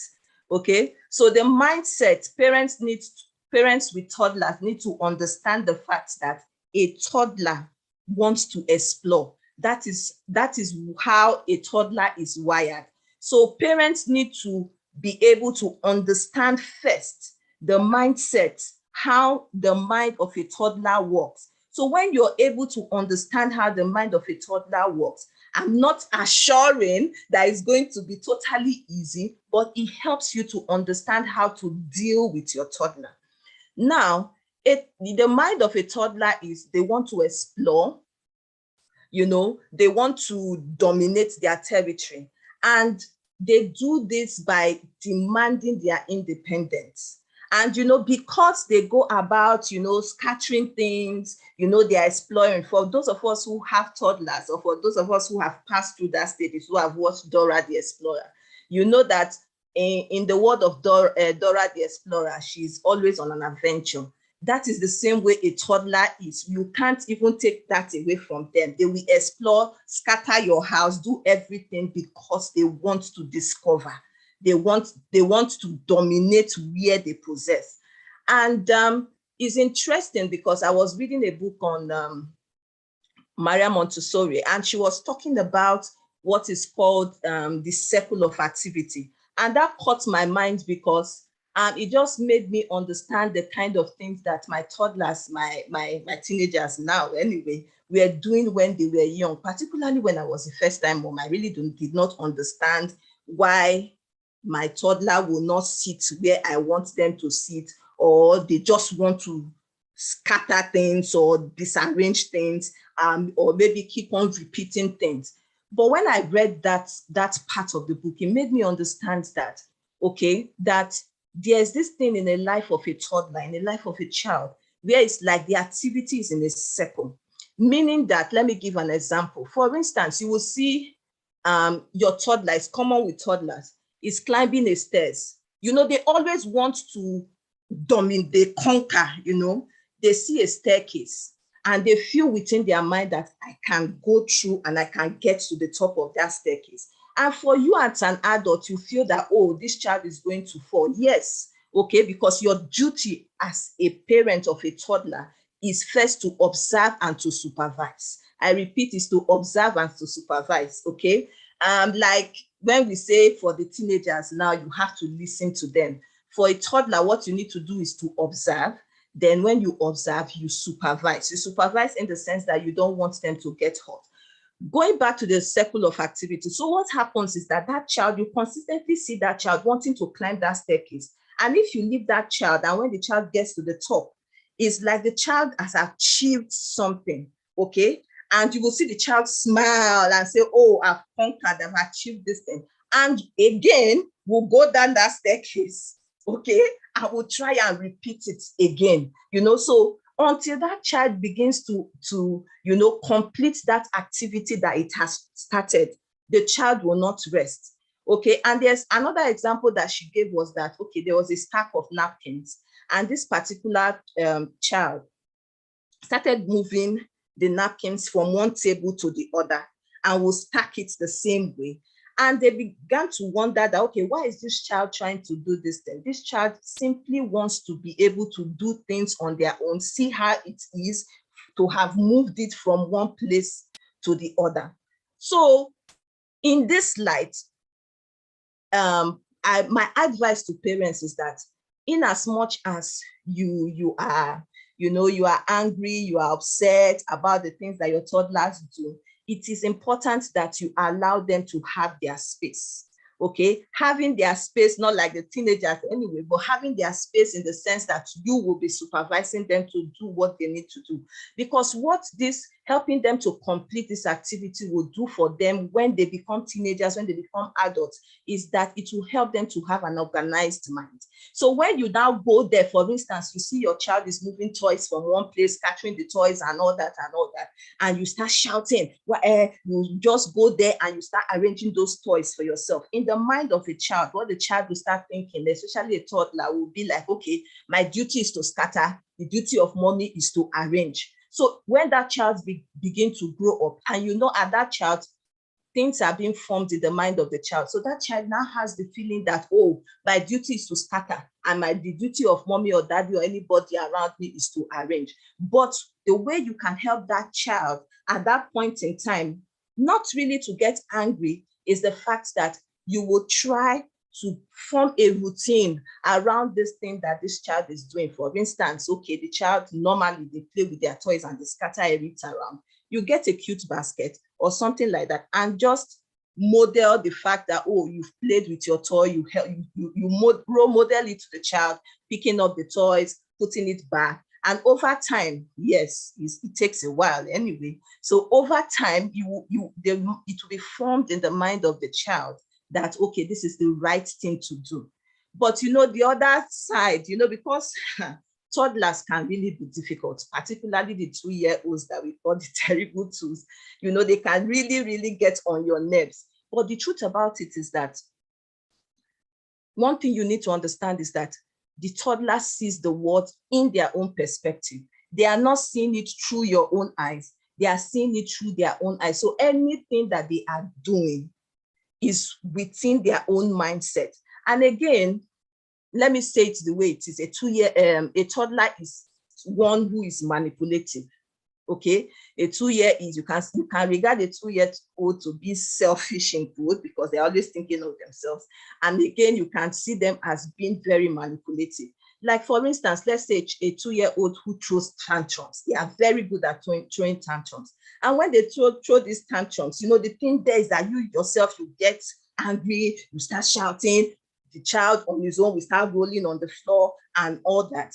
And the basic thing there is that the child in their own world is watching your reaction, is looking at your reaction, and the child goes by your reaction and says, okay, if I can manipulate the child might not be able to communicate to you in words, but the child will communicate with you in their actions. And they feel that, okay, if I manipulate my parents or my mom, I do these certain things, my mom will say, okay, take this biscuit or take this, you know, and the child will repeatedly continue to do that thing because they know that, okay, if I throw this tantrum, if I do this thing, I'll be able to get what I want. So because of time, I will just try to round it up.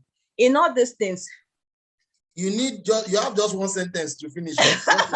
Okay. In all these things, I just want everybody to know that in as much as we see the toddler to be that troublesome child that we cannot handle because they are a handful, really.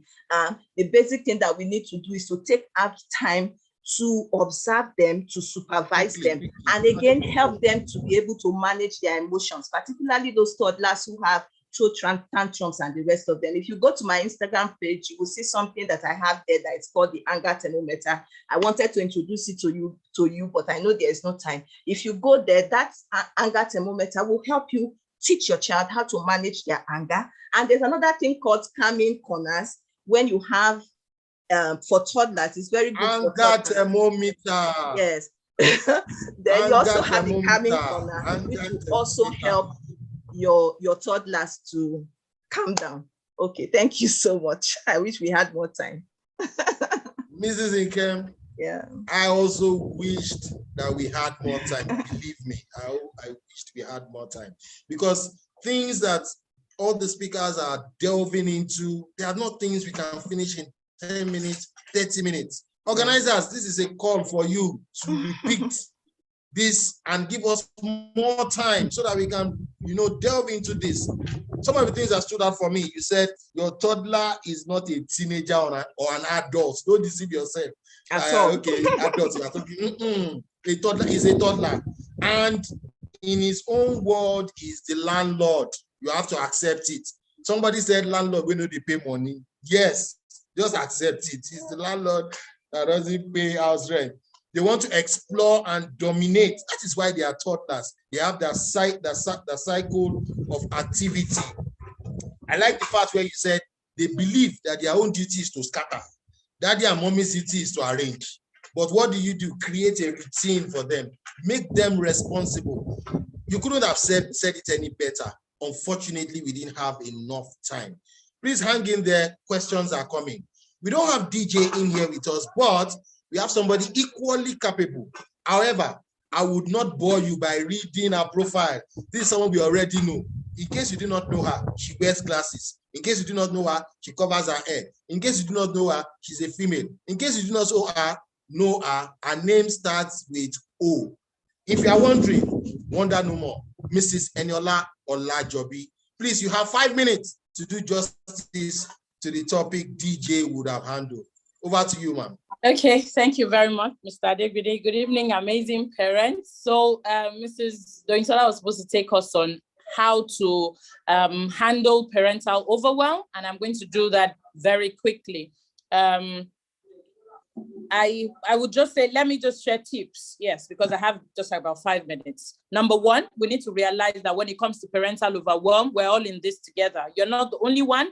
A lot of us are yet to fully recover from all of the things that happened regarding the pandemic and all the other things that came with it. Number two, breathe. Just breathe, breathe, and breathe. Take it easy with yourself, and please don't be too hard on yourself. Number three, you need to do a lot of introspection and a lot of retrospection. You need to think about what exactly is going on and where the level you're at, how you got there, and where you want to be. Number four is to write it down. I can't overemphasize that. Please write it down. What is the problem? Why am I feeling this way? What are those things that I'm supposed to do, I'm not doing? What are the things I'm unhappy about? Please write them down. Number five, then map out an action plan for the solutions. It's a bit, it's breaking here. I don't know if everyone can hear me clearly. Do I Yes, go we can on? still hear you. Okay, great.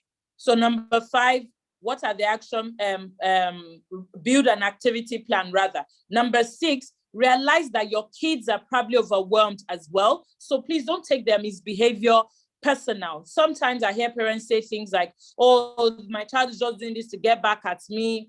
Well, yes, sometimes teenagers will do some things to get back at you, but most times, especially when we're talking about a wide range of children, toddler children, even teenagers, sometimes it's not all the time that they're doing things to get back at you.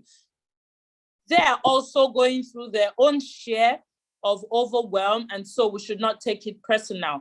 Number seven, you're not perfect. I think I said that before. So stop feeling guilty. Number 8, embrace positivity. Number 9, you need to observe a lot of positive habits. Social media is one thing that ordinarily gets us overwhelmed. So it's therefore very important that we cut down on social media. We need to replace time spent online with other healthy habits like meditation or just a quiet time. You just want to be by yourself, lying down and thinking about things so that you can put things in better perspective, almost like having a sanctuary, like a quiet place to yourself where you can really think clearly. And finally, is you need to embrace positivity. If it means writing down affirmations to help you calm down when you're overwhelmed, please do so. And then be mindful so that you're quickly able to identify what your triggers are or when you get overwhelmed and you can quickly relax. Because a lot of times we find ourselves shouting and doing all the other things that we know we shouldn't be doing because we're simply overwhelmed. Thank you very much. Over to you, Mr. Adegbindi. Thank you so much, Mrs. O. Even when you got to number 10, the internet was working with me and it started, cracking to show you it is time up. But you did very well with time. Thank you so much. 10 tips that you should use as parents.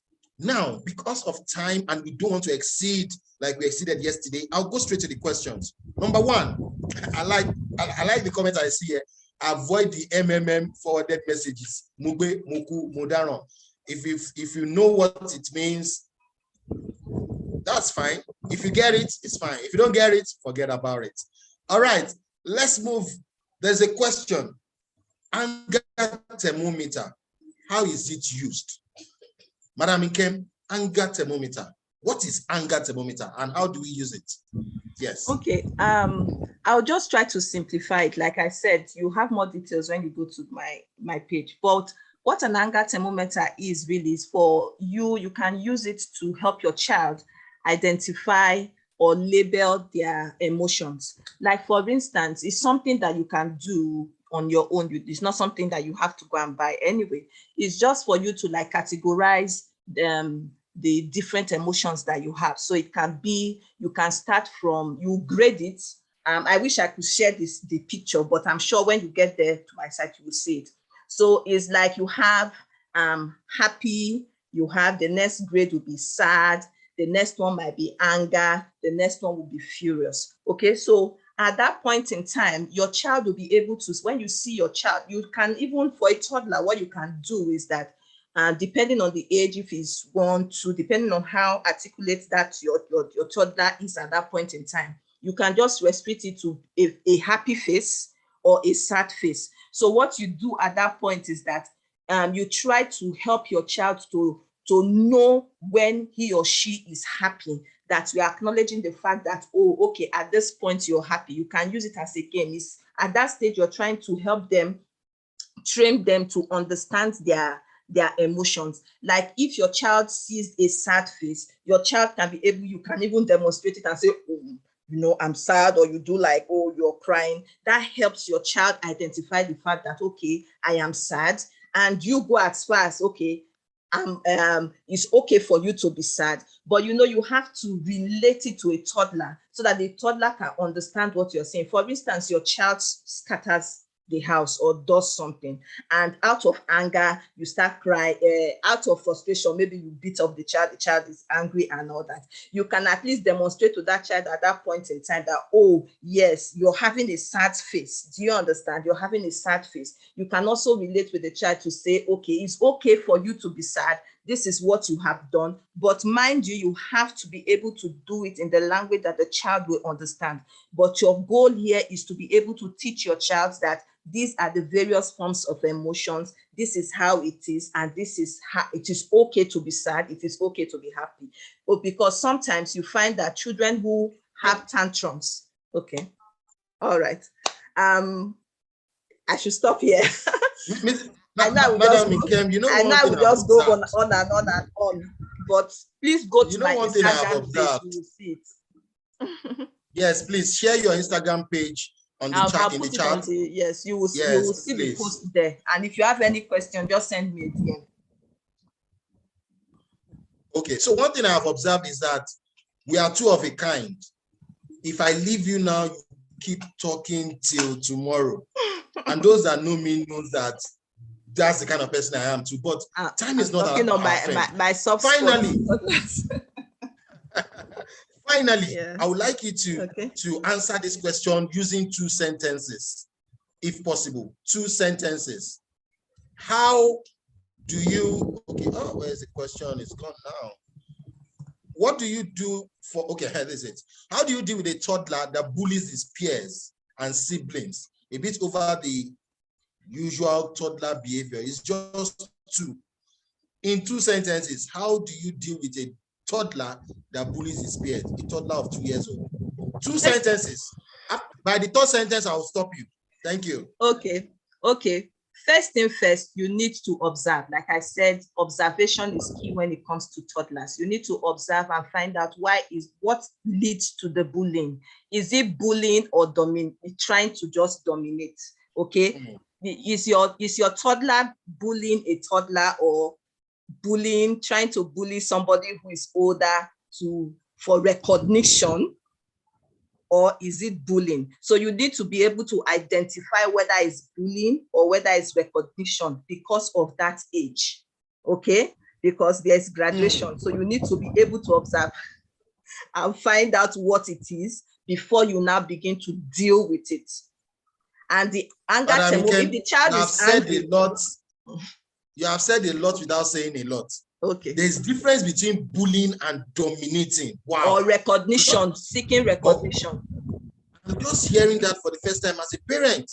What our advice is this: for you to know more about this, please engage Madam Nkem. I can see addresses, links, and Instagram handle, going on in the chat. Engage her. Let us understand what's the difference between bullying and recognition. Bullying, dominating, or recognition. This is 1 minute to 6:30. I would not exceed 6:30 as the anchor. By the time I hand over to the organizers, they can do anything after 6:30. But at least I know I have kept to my word by saying that I would not exceed 6:30. I would like to say thank you and appreciate every one of you from yesterday when we spoke with Mrs. Buhari. She told us a lot of things. Charity begins at home, 4 parenting styles, permissive or authoritative. Even Dr. Mrs. Tunde today also repeated it. Mrs. Apampa also told us about how parenting is now more challenging. She told us that there's a difference between punishment and discipline. Involve children in home activities. We got talking today again with Mrs. Nkem, Mrs. Amaka. DJ could not be with us today. Mrs. O also chipped in something. Yesterday, Imam Nojimuddin and Venerable Agbelusi also gave us something from the spiritual angle. What more do you want? What I can say you want is another seminar with extended time so we can deal with those topics extensively. At this point, I think, so that it will be 6:31. Officially, this program has ended. Okay, now unofficially, let's continue. So at least it's being recorded. Officially, we have ended. So we did not pass 6:30. So unofficially now, let's continue. Now I see 6:31. We finished by 6:30. So hooray. Now, I would not like to end without saying some of these things that parenting has come, or we as parents in this era, unfortunately, the society, the civilization, and a whole lot of other things is not making it easy for us. But, if you take some cogent tips that have been shared between yesterday and today, I think would get by, maybe not easily, but it would be a bit easy. 1, never close the door of communication. Just like when I was going to get married some over a decade ago, one thing my father kept telling me is that whatever happens between you and your wife, make sure you keep talking. Talk, communicate. And I think it's the same thing with the children.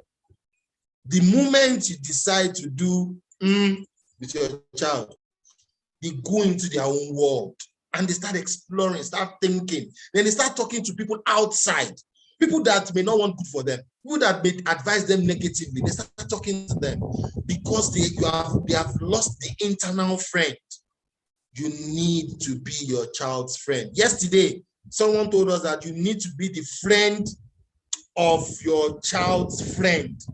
So not just your child's friend, but your child's friend again, be the friend. So you have to be friend in two ways. There's really nothing more I can say to, overemphasize what people have said. The handle is at parents_way_sabi, parents way sabi, parents_way, WEY_sabi. Please, my name is Babatunde. My father's name is Adegbindi. I talk for a living. I compare events, be it corporate or social. So the next time you have an event, please send me an invite. You don't have to pay much. You just give me something for the boys, so that I can take care of the kids at home, But at this juncture, I would like to hand over to the organizers. In fact, Mrs. Olajobi in particular. Thank you for being a wonderful audience. Thank you for wanting to be better parents, because if not, you'll not be here.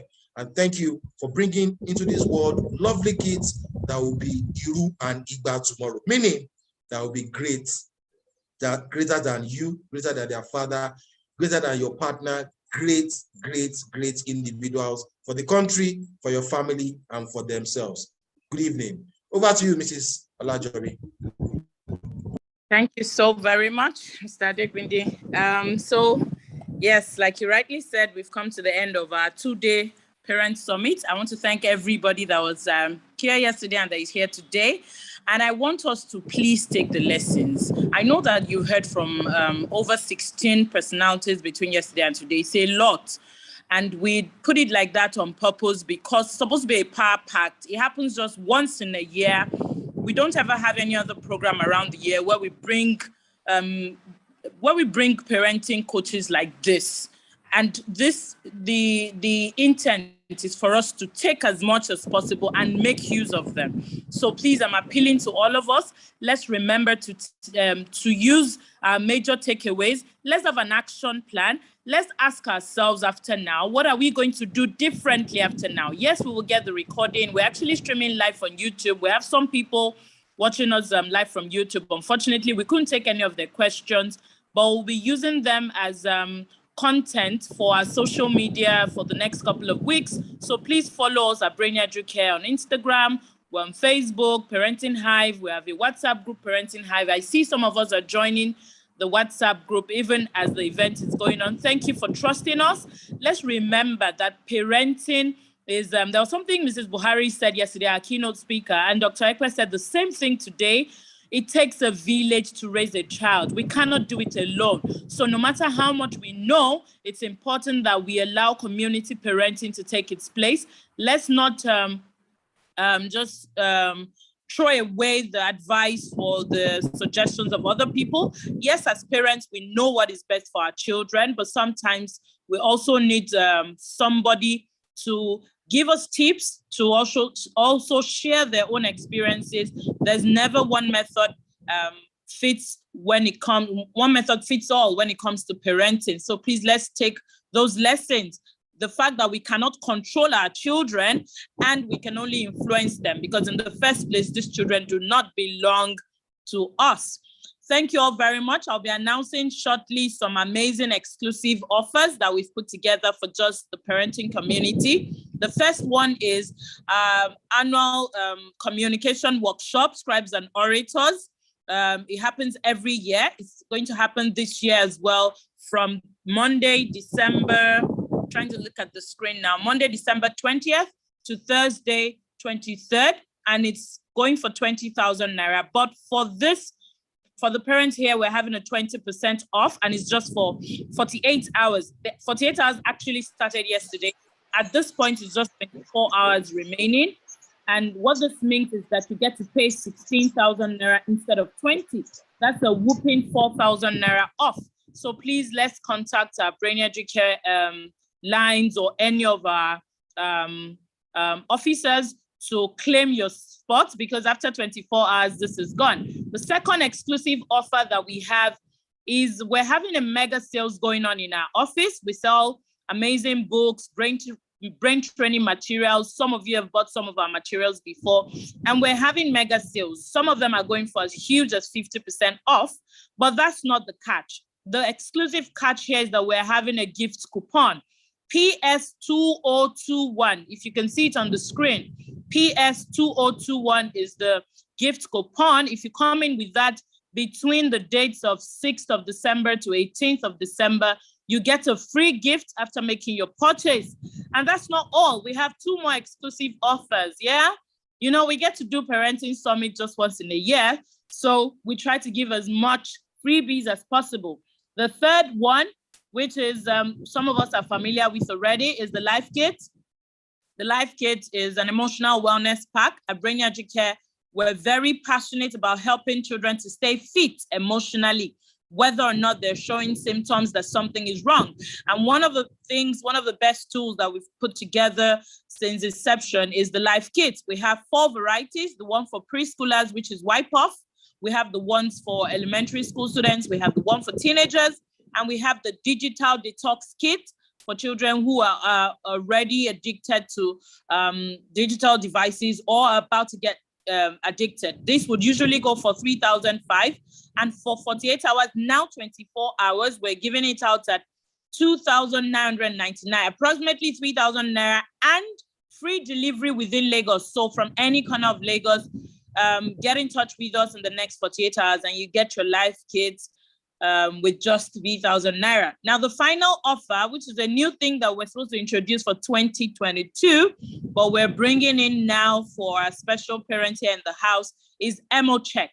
Emo Check is an emotional wellness testing. It's like doing a medical check. You know, we get to do medical checkup like once in 6 months or once in a year, depending. And for this, we're doing emotional checkup for children between the ages of 7 to 18 years. We have different levels, but we're going to be having a free package for just 3 days, absolutely free. This one, you get to pay nothing. You can come physically into the office. You can also do it online. Just get in touch with our officers on any of our social media handles. You can get in touch from now because the offer ends again within the next 24 hours. But the dates for the assessments will be between the 20th to 22nd of December. It's just 3 days, absolutely free. We'll be doing what we call the student stethoscope. What the student stethoscope does is what a medical doctor stethoscope will do. It identifies any area of challenges that your teenager may be going through, and it helps us to see whether or not there could be a need for counseling or for you, the parent, to have a conversation with your child. We all heard what Mrs. Amaka did with her teenage son when it was getting too hot. So there will always be time where we need to do an Emo check to see if there's something that we need to do something about. And if there's nothing, it's all well and good. So Emo check happening free of charge, absolutely, for just 3 days between 20th of December and 22nd of December. So these are the exclusive offers that we have for our parents. And I want to say once again that all of this offer would end in just 24 hours. We're still going to share it on our social media pages for those of you that missed out on that, but it will all end in the next 24 hours. I want to say a big thank you again to, first of all, God Almighty for making this year's Parenting Summit a success. To our anchor, my personal person, Mr. Adeshine, we call him Mr. Babatunde Adegbindi, for being here yesterday and today. To our keynote speakers, our bull session, powerful, power-packed sessions, our panelists. Yesterday we had Ms. Fumi, and we had the imam and the pastor. And today we had our children, the youth, talking to us about parenting and what we can do better. I want to say thank you to all of us that made it here.